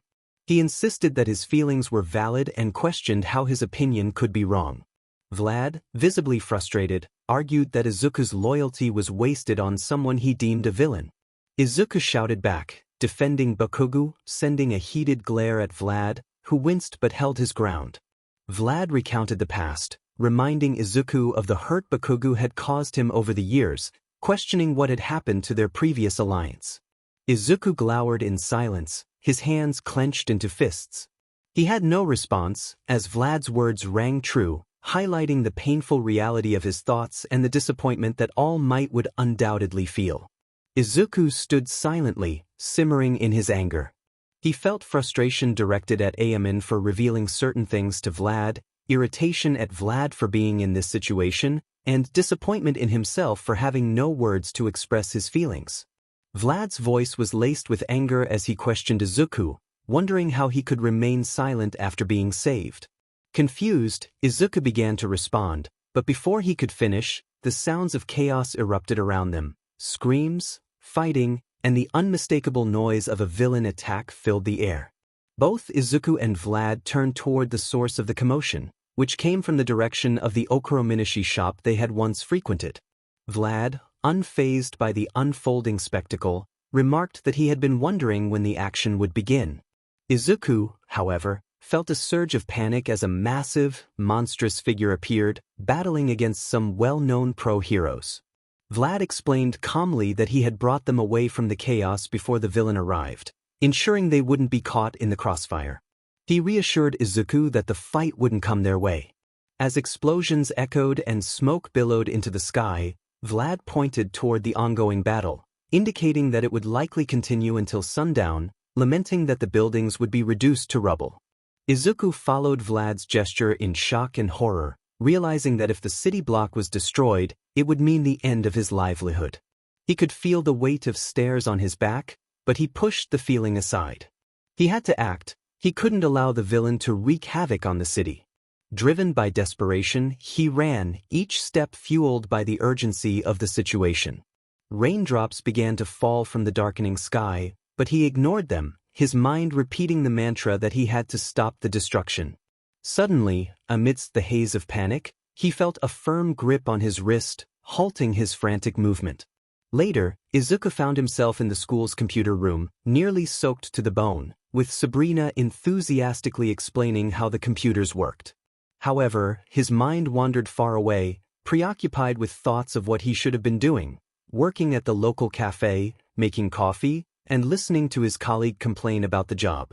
Unfortunately, his boss had called to inform him that the cafe had been caught up in a villain attack, and unless the Hero Public Safety Commission provided compensation, she couldn't keep him employed during the uncertain rebuilding period. This news weighed heavily on Izuku, as it meant he had lost his only source of income. Despite this setback, he still attended his first coding lesson with Sabrina. On top of that, he was also burdened with the task of stopping 𝗧𝗵𝗲's latest scheme to embarrass Katsuki, who was dealing with his own troubles. The revelation unsettled Izuku. He knew that despite everything, Katsuki would never stoop to criminal behavior. Or would he? Izuku pondered the changes in their relationship. Katsuki was no longer the same boy he had played with as a child, and their friendship had deteriorated. Izuku felt conflicted. He wanted to help Katsuki, even if he didn't see him as a friend anymore. He wrestled with his thoughts, questioning why he felt compelled to assist someone who seemed to have moved on from their past. Lost in his contemplation, Izuku was jolted back to reality by Sabrina, who tapped his shoulder and called his name loudly. Startled, he glanced around the room, trying to shake off the weight of his thoughts. Sabrina expressed her annoyance clearly as she asked Izuku if he had been listening to her. Izuku, feeling embarrassed, rubbed the back of his head and apologized sincerely. Sabrina removed her hands from his shoulders, leaned back, and frowned, curious about what occupied his mind. Izuku inhaled sharply, surprised that she cared enough to ask. He knew Sabrina thrived on drama, so she was likely more interested in the story than in him. After a moment of silence, Izuku decided to share. He admitted that he had just lost his part-time job, which usually kept him busy at this time. It felt strange not to be working, and a hint of melancholy washed over him. Sabrina responded with a hint of sympathy, but her confusion was evident when she asked if he worked. Izuku hesitated, unsure of how to explain. He quickly clarified that he babysat for his aunt, feeling a bit nervous about revealing this. Sabrina narrowed her eyes, contemplating the situation. She mused that it could be considered a family business, and Izuku smiled nervously, eager to move on. He suggested they continue their conversation, and Sabrina met his gaze, both of them feeling a bit tense. Sabrina then pointed out that there was more to his behavior than just losing a job. Izuku was taken aback by her perceptiveness and compassion, which likely contributed to her popularity. He sighed and hesitated before revealing that 𝗧𝗵𝗲 was trying to stir up trouble for Bakugo again. Sabrina recognized Bakugo's name and recalled that 𝗧𝗵𝗲 had been punished for his previous actions. Izuku confirmed that 𝗧𝗵𝗲 had received a detention but had seemingly learned nothing from it. Sabrina sighed in disappointment, questioning 𝗂𝗵𝗲's motives toward Deku. Izuku admitted he had some theories but nothing concrete. After a brief silence, he leaned back in his chair, feeling the weight of the situation. He lamented that he had to figure out how to stop 𝗂𝗵𝗲 again, wishing he would lay low after his recent stunt. Sabrina gently reminded him that he didn't always have to protect Deku. Izuku insisted that he couldn't abandon his friend, his voice rising slightly. Sabrina rolled her eyes, her annoyance evident as she remarked on how much fun they seemed to have after school. Izuku's hurt expression made her feel guilty, prompting her to apologize and suggest they finish their lesson. Later that night, Izuku found it hard to sleep, replaying Sabrina's words in his mind. He pondered what he was doing with his life. Meanwhile, Deku found himself on the rooftop of a high concrete building at 1:47 a.m., contemplating a reckless jump to a lower level. He questioned his own sanity as he stood at the edge, feeling weightless for a moment before landing on a pile of trash bags, which dampened his mood significantly. Evident enough were the colorful words that escaped his lips. With a bit of a drag and sluggishness in his actions, Deku pulled himself from the dumpster he had landed in. A part of his mind was grateful that it had cushioned his fall, though most of him recoiled at the experience. Slowly, Deku made his way out of the alley, rubbing his slightly sore left shoulder, and heavily debated going home. After some contemplation, he shook his head. All his effort and energy would be wasted after just a little over 10 minutes of leaving his house. Plus, why shouldn't he stay? With that newfound motivation, Deku continued his pursuit of enhancing his parkour skills on rooftops, though he failed multiple times and fell more than he could count. Later that night, or rather, morning, Deku sat in the comfort of his room on his bed. His body was marked with little cuts and bruises, even one on his cheek. Next to him on the bed was an open first aid kit, its bandages now in Deku's hands as he silently wrapped his left leg. Although the task proved to be a small challenge for him, it was clear his mind was elsewhere. Reflecting on his brief adventures that night, he realized he truly enjoyed himself. He felt a tad lighter in the chest from all the exercise, but frustration lingered as he couldn't quite get parkour right. In his heart and mind, he had already decided to continue, even though he saw no villains, his main targets, threatening civilians like last time. Deku felt a strong need to rid the world of villains who preyed on innocents, a thought that reminded him too much of his past actions toward Deku. The memory left a bad taste in his mouth, and he shook his head to dismiss it. Despite admitting to himself that he struggled, he was determined to improve. Deku devised a plan to avoid trouble, knowing that what he intended to do before entering 𝗬𝗧𝗏 was technically illegal. However, being a smart guy, he found a loophole. Nodding to himself with a sly smile, he researched the laws surrounding vigilantism and discovered that they specifically targeted those who used their quirks to fight criminals without a hero license. To navigate this, Deku decided he wouldn't use his quirk during his nightly endeavors. He would taunt the villains into taking the first strike, allowing him to claim self-defense. He wasn't planning on getting caught, and a sense of pride swelled within him for thinking of this way to outsmart the system, even if a small part of his mind reminded him he likely wasn't the only one to find such a loophole. Deku planned to target only minor villains for the next 2 years before attending his dream school. He didn't aim to make a name for himself in what he assumed was the vigilante world. He simply wanted to practice against the kind of villains who attacked people. He quickly finished wrapping his leg and quietly packed the first aid kit back into its designated spot. As he settled onto his bed, he acknowledged that his reasons for taking on this odd job extended beyond gaining experience for hero work. A flash of a woman screaming as 3 men cornered her in an alley resurfaced in his mind, and he quickly pushed those thoughts away. Meanwhile, in Izuku Midoriya's home, he sat wide awake in his room, a somber expression on his face. The silence was deafening. About 5 to 6 hours earlier, after his lesson with Sabrina, he returned home to find the house unusually quiet. It was odd, as his mother would typically be around at that time. Brushing it off, he opened the cabinet to grab something to eat, only to find it empty. Frowning, he moved to the fridge, which was also picked clean. Confused and alarmed, Izuku rushed to the pantry, discovering nothing but 3 cans of baked beans. Slowly, an idea of what had happened began to form in his mind, but he didn't want to believe it. Without a second thought, he barged into his mother's room only to find it bare. There were no sheets on the bed, and the curtains were missing from the windows. The plain brown wardrobe remained, but when he opened it he found no clothes inside. In shock, Izuku sat on his mother's bed as the reality of the situation settled in. The thought that she had actually left him was jarring. While he wouldn't say he was surprised, his mother often directed her anger at his father, who had left them. He believed she had left because she resented him for being quirkless. His father claimed to be on a business trip, but Izuku wouldn't be surprised if he had started a new family, leaving him behind as a disappointment. The truth was, his conclusions weren't far-fetched. Words could hardly describe the horrible feeling that washed over him. He questioned why his parents never loved him, why he felt unworthy of love at all. With no dreams or passions to pursue, he felt as though the universe had conspired against him, and the people around him seemed to agree. Izuku groaned at the negative thoughts that plagued him, trying to push them away. He was determined not to finish that thought. He had always been good at compartmentalizing his problems, and while it had worked for the most part, he sometimes struggled to keep his mind from wandering. He wondered why he continued to go through the motions of life when he felt so disconnected from it. Deep down, he knew the answer. He was a coward who didn't want to die, lacking the courage to end it all.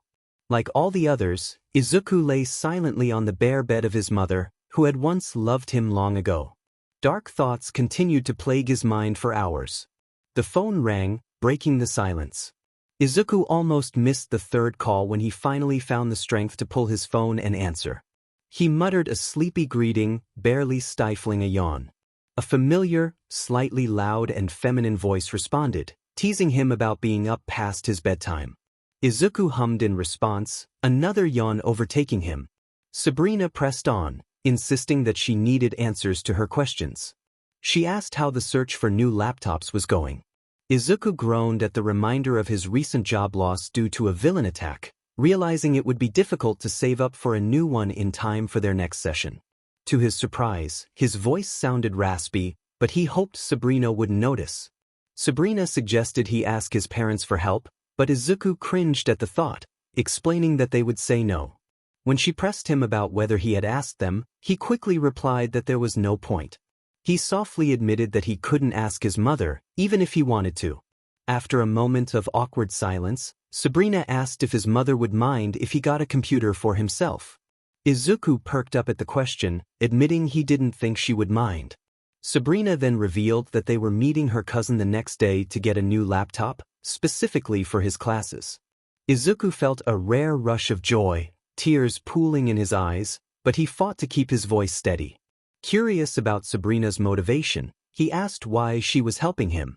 She explained that teaching him about computers was enjoyable and provided her a break from some people in her life. While it saddened Izuku to think she needed an escape, he was grateful for her support. Sabrina added that teaching him improved her skills, as she aspired to be a teacher, and she enjoyed the anecdotes he shared. Izuku wasn't entirely satisfied with her answer but chose not to pry further, simply thanking her for her support. Sabrina, sounding a bit awkward, reminded him that their arrangement would end in 3 months and that he was essentially paying for her help with the gossip he shared. After a long pause, Sabrina suggested they meet in the park at 1 the next day. Izuku was initially confused but quickly remembered and agreed before saying goodbye. Once the call ended, silence enveloped the room. Izuku sighed deeply, staring at the darkness of his ceiling. He felt exhausted, glued to the bed, and still needed to talk to the principal about Kaken's latest allegations. He considered sending an email but felt uncertain about Kaken's situation, worrying he might be backing the wrong side. Murmuring to himself about his need to talk to someone, a sarcastic thought crossed his mind, making him groan in annoyance. He shifted his gaze from the ceiling to his desk, where a familiar doll sat, softly illuminated by the light filtering through the blinds. Izuku mumbled irritably that he didn't have time for distractions. The doll's voice echoed in his mind, reminding him of their history together. Izuku felt a mix of irritation and guilt as he acknowledged the doll's presence. He apologized, realizing he had lashed out unfairly. The doll accepted his apology, but reminded him not to let their bond fade as he began to talk to others. After a moment of silence, the doll asked what was troubling him. Izuku's sour mood returned as he explained that they were alone in the house. The doll acknowledged this but pointed out it wasn't the first time. Izuku sighed, revealing that he had checked the fridge and cupboards, finding them empty, and that everything in his mother's room had been cleared out. The doll's concern grew as Izuku expressed the need to find another job after his last one was lost in a villain attack. He felt the weight of uncertainty about when the next rent would be due. The doll suggested looking for jobs in the area, but Izuku felt disheartened, fearing the postings might be fake. The doll encouraged him not to think that way, and Izuku reluctantly agreed, feeling a flicker of hope. Izuku felt a sense of urgency regarding Kaken, but he was interrupted. He was reminded that he was in a financial crisis and faced the possibility of homelessness. It was essential for him to focus on his own situation before trying to help others. Although he understood the importance of his heroic spirit and morals, he realized he needed to prioritize his own well-being first. He imagined Kaken speaking softly, but he remained silent. Deep down, Izuku acknowledged that sometimes it was okay to be a little selfish. He decided to put aside everything except for learning in favor of finding a source of income. With this declaration, Izuku felt a bit lighter, though guilt still lingered. He reluctantly set aside the burden he had been carrying and continued on his journey. Vlad was awake at an unreasonable hour, questioning why he wasn't in bed. The allure of the cool guys chat was too strong to resist. Users 𝗵𝗃, Mark, Vlad, and Kai were all present. 𝗵𝗃 expressed frustration over Vlad's actions, while Vlad found it hard to contain his laughter. His parents often checked on him, wondering why he was laughing so loudly, but he couldn't help it. His friends were close, and he felt no shame in their banter, despite the embarrassment it might have caused him at school.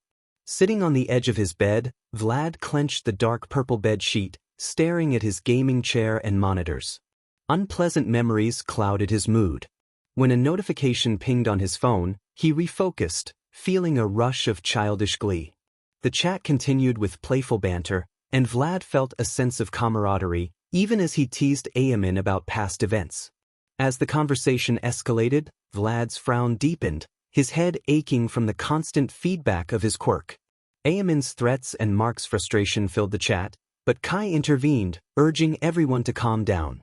Vlad paused mid-response, surprised by Kai's irritation. It was late, and he knew it was time to wrap things up.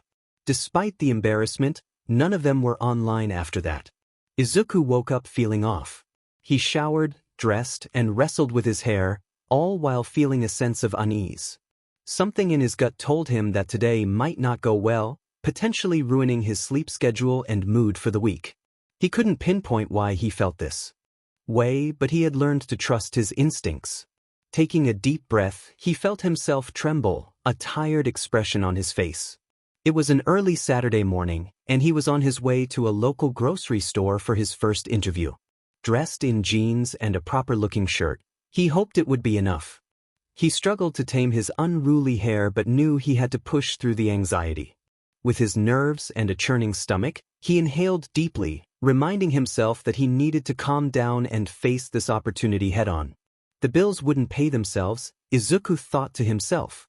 After his little pep talk, he stepped into the store, immediately greeted by the sight of an empty space, save for what he assumed was a janitor and a bored-looking teen behind the counter. Quietly, he walked to the counter and asked the worker for directions to the manager's office. With a slow, lackadaisical gesture, the worker pointed to the left.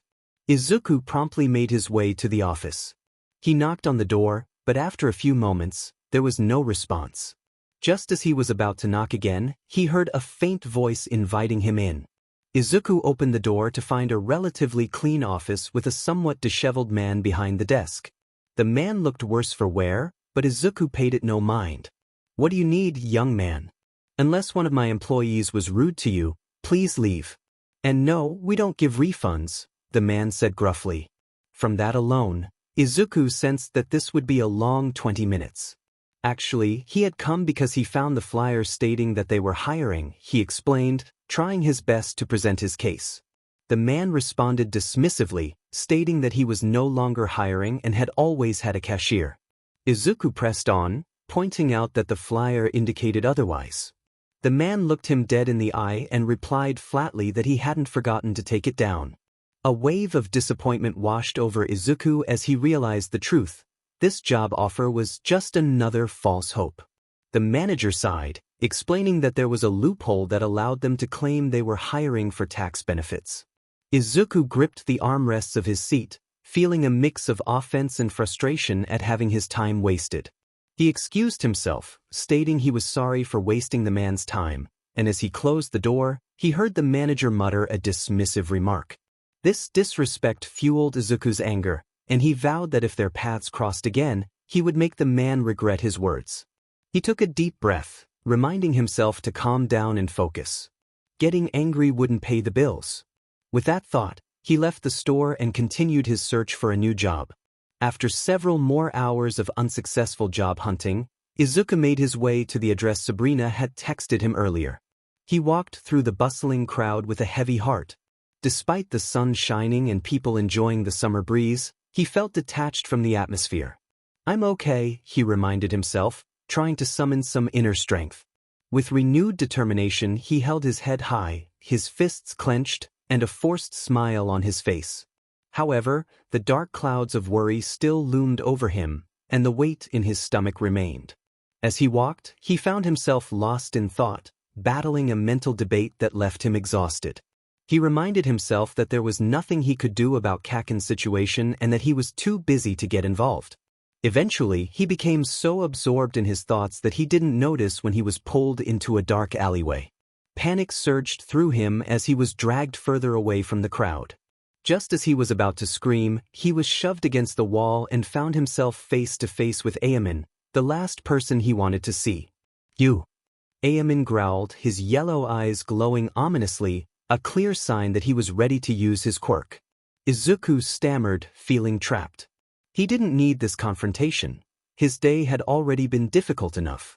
𝗂𝗵𝗃 demanded to know if Izuku was aware of his future plans. The grip on Izuku's shoulder tightened painfully, eliciting a sharp gasp. He wished he had listened to his instincts and stayed home. Taking a deep breath, Izuku masked his fear with a blank expression. He replied that he hadn't heard anything but encouraged 𝗂𝗵𝗃 to elaborate. Suddenly, pain shot through the right side of his jaw, causing him to wince. The ache intensified, and he could taste BLD in his mouth. He hadn't meant for his words to come off as defiant, but he had forgotten how severe the consequences could be with 𝗂𝗵𝗃. The taller teen's fury was palpable as he raised Izuku off the ground by his shirt, his feet dangling. 𝗂𝗵𝗃's anger boiled over as he accused Izuku of lying. The glow in his eyes intensified, and his sneer deepened. He raged about how he knew someone had informed Izuku of his plans and warned him not to get in his way as he sought revenge on a certain blonde. Izuku felt a surge of fear and helplessness, knowing that any further provocation could lead to even more pain. He remained silent, trying to endure the situation without giving 𝗂𝗵𝗃 the satisfaction of seeing him break. Another failure to bring that arrogant blonde down a peg weighed heavily on 𝗂𝗵𝗃. He felt a surge of frustration at being the target of jokes in every conversation. Memories he wished to forget flooded back, making his gaze hazy. He vowed to himself that it would never happen again, even if it meant resorting to harsh methods to ensure compliance. His voice dropped dangerously low as he expressed his determination. Izuku felt his heart stop for a moment, realizing what was about to unfold. He wanted to run, but fear rooted him in place. Panic surged through him as he thought that this couldn't be happening, especially today. He glanced behind 𝗂𝗵𝗃 and noticed a large basin of muddy water. Tears threatened to spill from the corners of his eyes as his breath quickened, hyperventilating in response to the bully's indifference. 𝗂𝗵𝗃 only seemed encouraged by his fear, lifting the muddy water into the air with a wave of his hand. 𝗂𝗵𝗃 grinned, relishing the moment as he prepared to teach Izuku a lesson. He declared that he controlled Izuku's life, and disobedience would not end well for him. The twisted glee on 𝗂𝗵𝗃's face grew as he lowered the blob of muddy water toward Izuku, who struggled against 𝗂𝗵𝗃's strong grip, feeling utterly powerless. 𝗬𝗵𝗃's words dripped with anger and resentment as he accused Izuku of becoming too comfortable, too bold. Izuku felt his anxiety spike, desperately trying to calm himself. He knew he needed to move, but his body refused to cooperate, leaving him frozen in fear, tears streaming down his cheeks. Suddenly he realized he couldn't breathe, and panic twisted in his gut. He wished he had stayed home. Meanwhile, Vlad was having a relatively good day. Although 𝗬𝗵𝗃 and his friends had distanced themselves from him, he accepted it. He recognized that his actions had been petty and unfair, but he would never admit that to anyone. Mischief was in his nature, especially due to his quirk. However, he felt a strange disturbance in his quirk, accompanied by a headache that hinted at a migraine. Sitting in a crowded outdoor cafe, he sensed a surge of intense emotions from a nearby individual. The overwhelming negativity burned instead of providing the usual warm sensation he craved. He contemplated whether to confront the source of this distressing emotion. Focusing intently, he tried to separate the harsh feelings from the more pleasant ones around him. As he honed in on the source, he recognized the emotions of anger and hostility, mixed with a twisted sense of delight. Curiosity piqued, Vlad decided to investigate further. He stood up, leaving his coffee behind, and walked toward the alley where the emotions seemed to originate. Peering into the dark alley, he spotted the quirkless boy he had taken an interest in, trapped by 𝗬𝗵𝗃, who wore a smug expression. Fear and panic were evident on Izuku's face, and Vlad's heart raced as he witnessed 𝗬𝗵𝗃 manipulating a blob of water that encased Izuku's head, cutting off his air supply. Concern washed over Vlad. He knew 𝗬𝗵𝗃 didn't intend to harm Izuku, but the delight in his demeanor was alarming. Vlad realized he needed to intervene. He noticed cameras nearby, which only added to the urgency of the situation. With a calm demeanor, he approached and asked 𝗬𝗵𝗃 what he was doing, masking his true feelings with a controlled tone. Despite his efforts to appear indifferent, the intensity of his gaze betrayed his concern. Startled, 𝗬𝗵𝗃 lost control of his quirk for a moment, releasing the muddy water blob. The sound of harsh gasps filled the air as 𝗬𝗵𝗃 turned to Vlad, annoyance etched on his face. The tension in the alley thickened, and the confrontation between them loomed. He turned around to face the uninvited guest, a quick glare directed at Izuku silencing his pained gasps. The petrified brunette complied. 𝗬𝗵𝗃 stated firmly that after the trouble Vlad had caused, he dared to come and talk to him. His yellow eyes shone brightly in the dark alley, and the blue tips of his antennas glowed faintly. Vlad took a step back, sensing the danger as 𝗬𝗵𝗃's intense and unstable emotions surged, now directed at him. Vlad responded dryly, his tone almost snarky, which only fueled 𝗬𝗵𝗃's anger. He knew he shouldn't provoke his classmate, but the intensity of 𝗬𝗵𝗃's emotions was something he craved, even if it hurt. 𝗬𝗵𝗃 narrowed his eyes and demanded to know what Vlad meant. Water droplets that had previously splashed around them began to rise, hardening into sharp ice spikes. He realized he hadn't thought that through. Maybe he should have just stayed at the coffee shop or walked away when he saw what was happening. Vlad took another step back, raising his hands in a gesture of surrender while maintaining his usual nonchalance. He sweetly informed 𝗬𝗵𝗃 that there was a hero nearby, suggesting they wouldn't take kindly to him drowning someone, even if that someone was quirkless. He lied, of course. 𝗬𝗵𝗃 glared, his brows furrowed in dissatisfaction and suspicion, muttering that no professionals should be around at this time. Vlad noted the mumble and smiled internally, knowing it was true that no heroes roamed this alley unless influenced by his quirk. He feigned hurt, reminding 𝗬𝗵𝗃 of his quirk's capabilities. 𝗬𝗵𝗃 scoffed, pausing to think. Vlad lowered his hands from their defensive position, shoving them into his pockets with a satisfied smirk. As he sensed 𝗬𝗵𝗃's emotions shift from anger to fear, he felt calmer, realizing he was no longer in danger. The intensity of the emotions lingered but was now more of an afterthought. As predicted, 𝗬𝗵𝗃 turned back and sneered, dropping the water droplets to the ground as he walked away, hands shoved in his pockets, brushing past Vlad on his way. His face was pinched, lips drawn into a grim line, lost in thought. Vlad watched his friend leave, a stoic expression masking his previous concern. He wondered what 𝗬𝗵𝗃's problem was before rolling his eyes and preparing to leave as well when a sharp cough echoed in the alley. Vlad turned sharply to see Deku bent over, hands on his knees, coughing up water.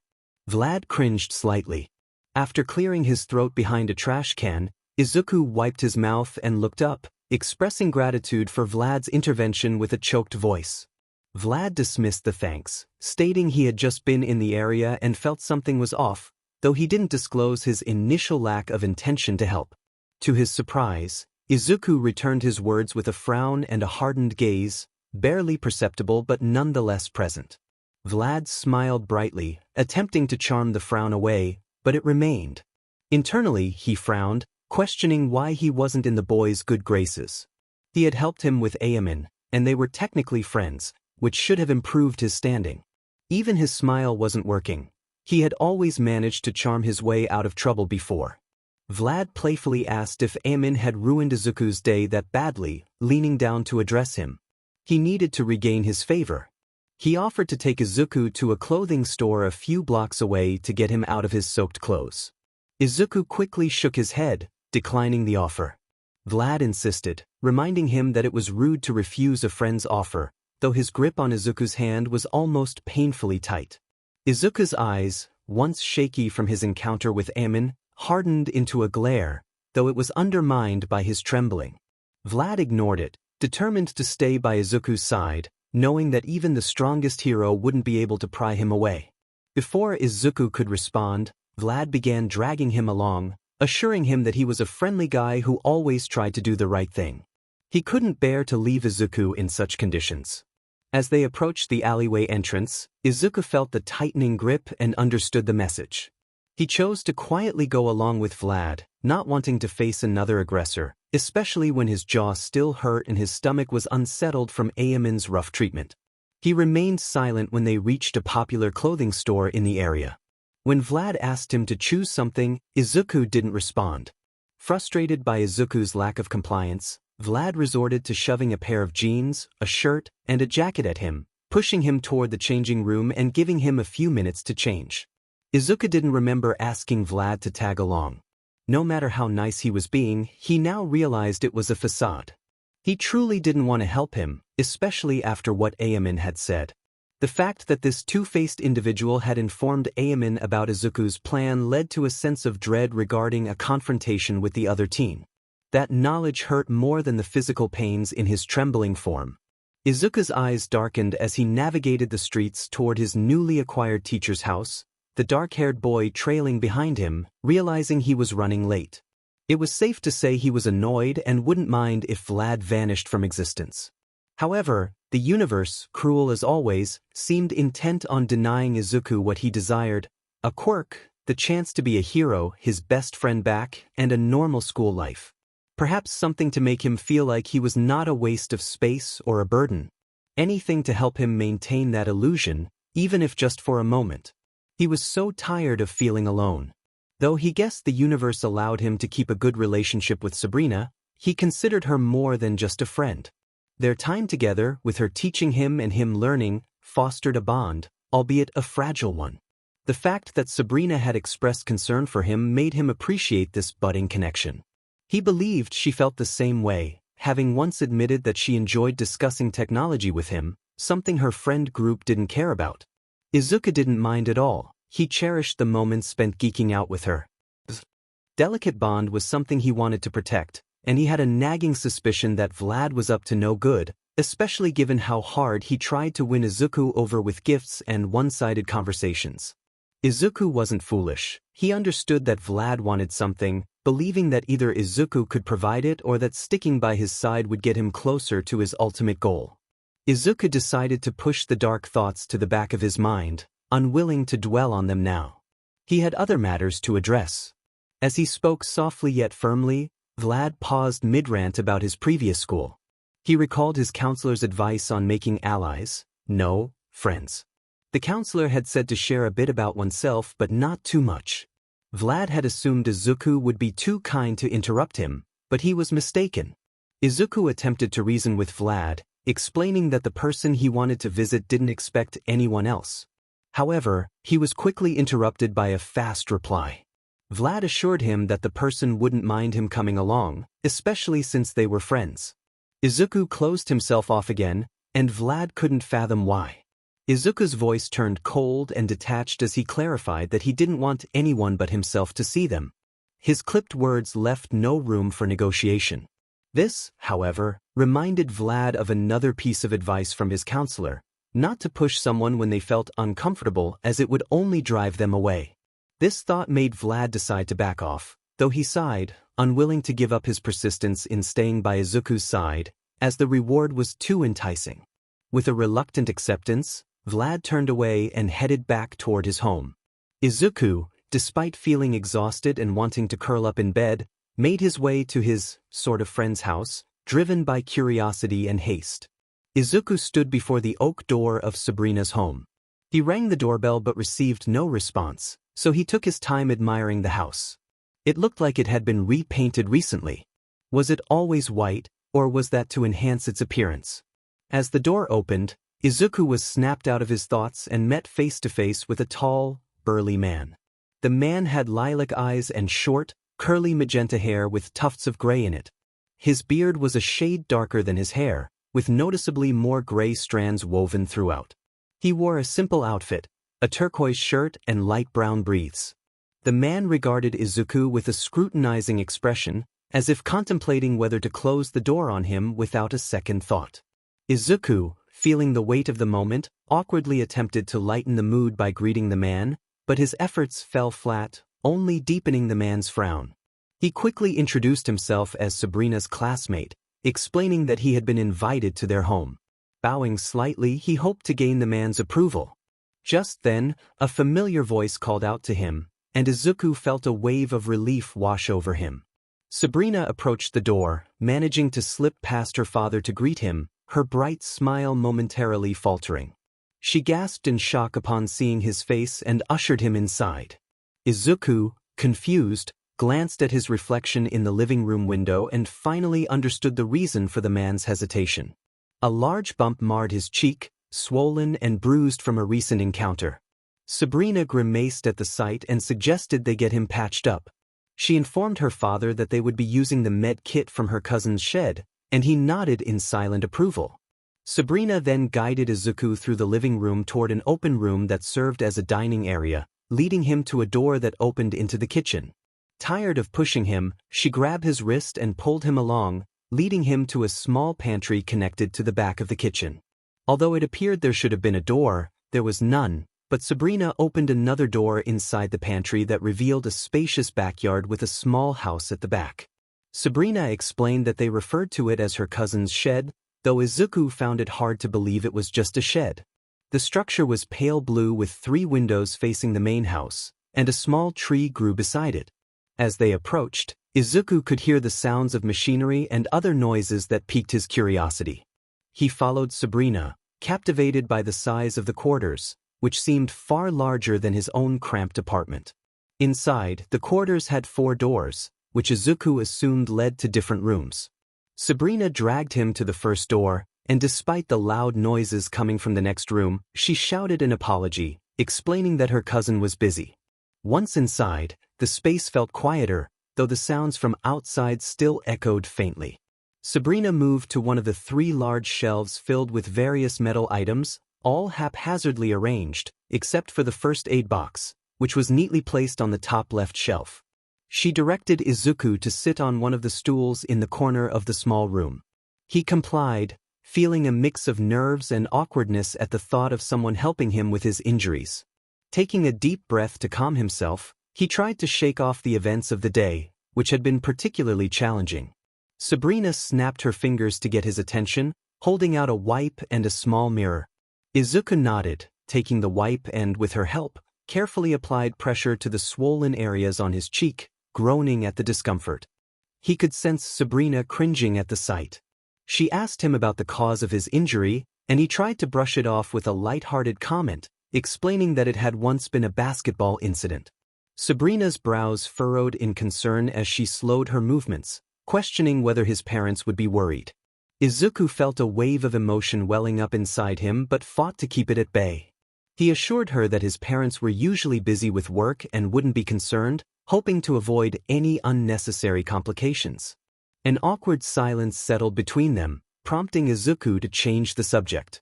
Sabrina handed him an ice pack, and he thanked her before asking about her cousin.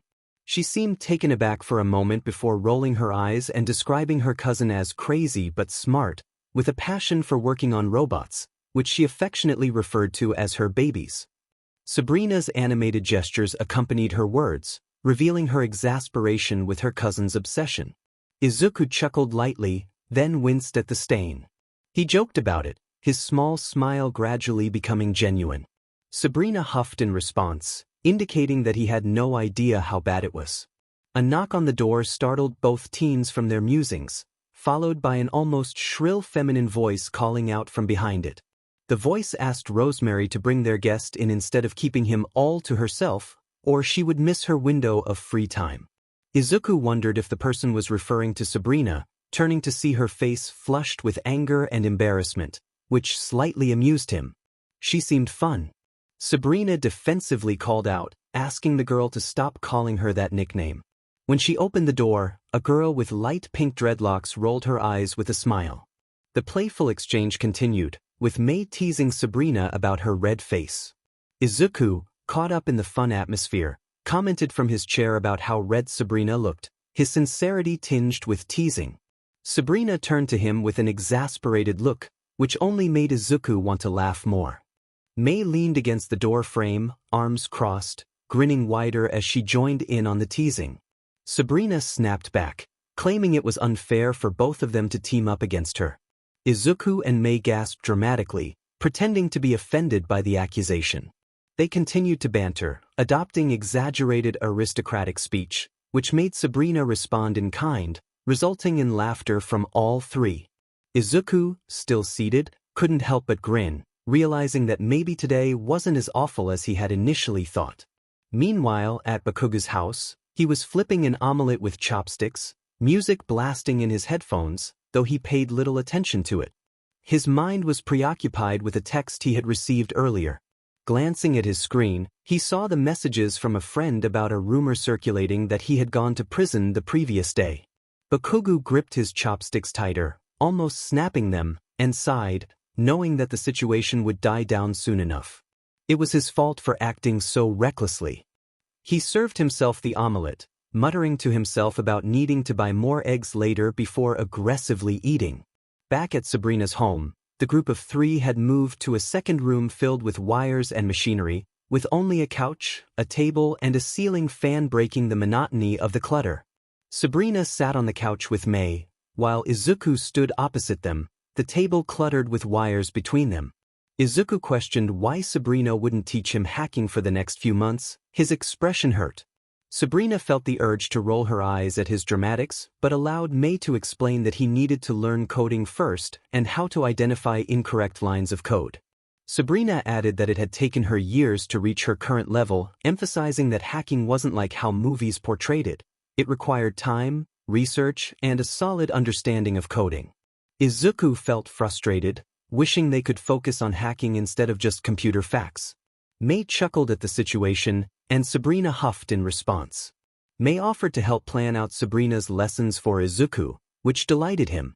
He expressed gratitude and curiosity about May's knowledge of Python, to which she proudly replied that she programmed her projects with Sabrina's occasional help. As the girls bickered playfully, Izuku found entertainment in their dynamic. They invited him to lunch, much to his delight, as he hadn't eaten since the morning. Hours passed, and the orange hue of the sky signaled the passage of time. Most of the afternoon was spent on programming, leading to an impromptu lesson hosted by Sabrina while May returned to her projects. May occasionally chimed in to add to the discussion or spark Izuku's interest. Before Izuku said goodbye, he received both the laptop he had come for and May's, much to his delight. He made his way home through the less busy streets, bathed in the golden light of the setting sun, his hand tightly gripping the bag containing his new laptop. It was evident that Izuku was satisfied with how the latter half of his day had unfolded. Despite the rough start, which included his struggles with his job search, he found some peace of mind thanks to his friends, even if he wasn't entirely sure if Sabrina and May considered him a friend. His relationship with Sabrina felt more transactional, and he knew he needed to delve into the hidden controversies surrounding 𝗬𝗏 to fulfill his end of their deal. Izuku took out his phone, an old device with a cracked screen, and began scrolling to set a new alarm. The phone lagged at times, but he managed to add another alarm to the many already on his device. Distracted, he accidentally bumped into someone.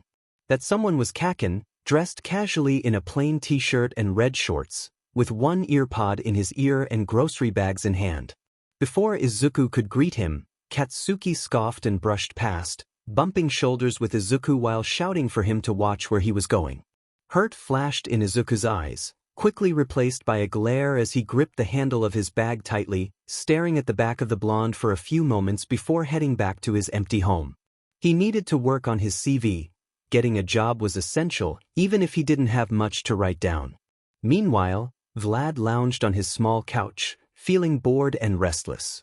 He regretted pushing his luck with his friend group, as he found himself alone. With no one to 𝗬𝗵𝗲 his quirk or the rush that came with it, he knew Izuku wouldn't respond to any texts or calls, and he didn't have anyone else at his new school to talk to casually. Although he was annoyed by Izuku's rejection, he couldn't help but wonder why Izuku seemed to dislike him. Staring blankly at the ceiling, an idea struck him. He picked up his phone and scrolled through his contacts, pausing on Sabrina's name before dialing. As the phone rang, he acknowledged the setting sun outside, letting his mind wander. It was amusing to think about how bothered Izuku had been when Vlad asked for Sabrina's number, especially since he had received it days earlier. Sabrina, being one of those students who liked to befriend newcomers, had given him her number out of kindness rather than friendship. Regardless, Vlad had elicited a reaction from Izuku that day. He had seen them hanging out after school in the computer room while he was leaving his own counseling session for behavioral issues, which he still insisted were not his fault. Vlad was unsure of the extent of their relationship, but he realized their hangouts were meant to be kept secret. When Sabrina answered the phone, her voice pulled him back to the present. She asked who was calling, and Vlad introduced himself, using a suffix that he learned was inappropriate. After a brief discussion about the correct way to address her, he bluntly asked if she could hack into the school security cameras to retrieve footage from Class 3B during break time. Sabrina expressed disbelief at his request, questioning why he thought she could do that. Vlad mentioned her coding studies, but Sabrina reminded him of the potential trouble she could get into. Realizing he hadn't thought through his request, he scrambled to offer something enticing in return. When she jokingly suggested tickets to a local event, Vlad seized the opportunity, agreeing to the deal even though she had been sarcastic.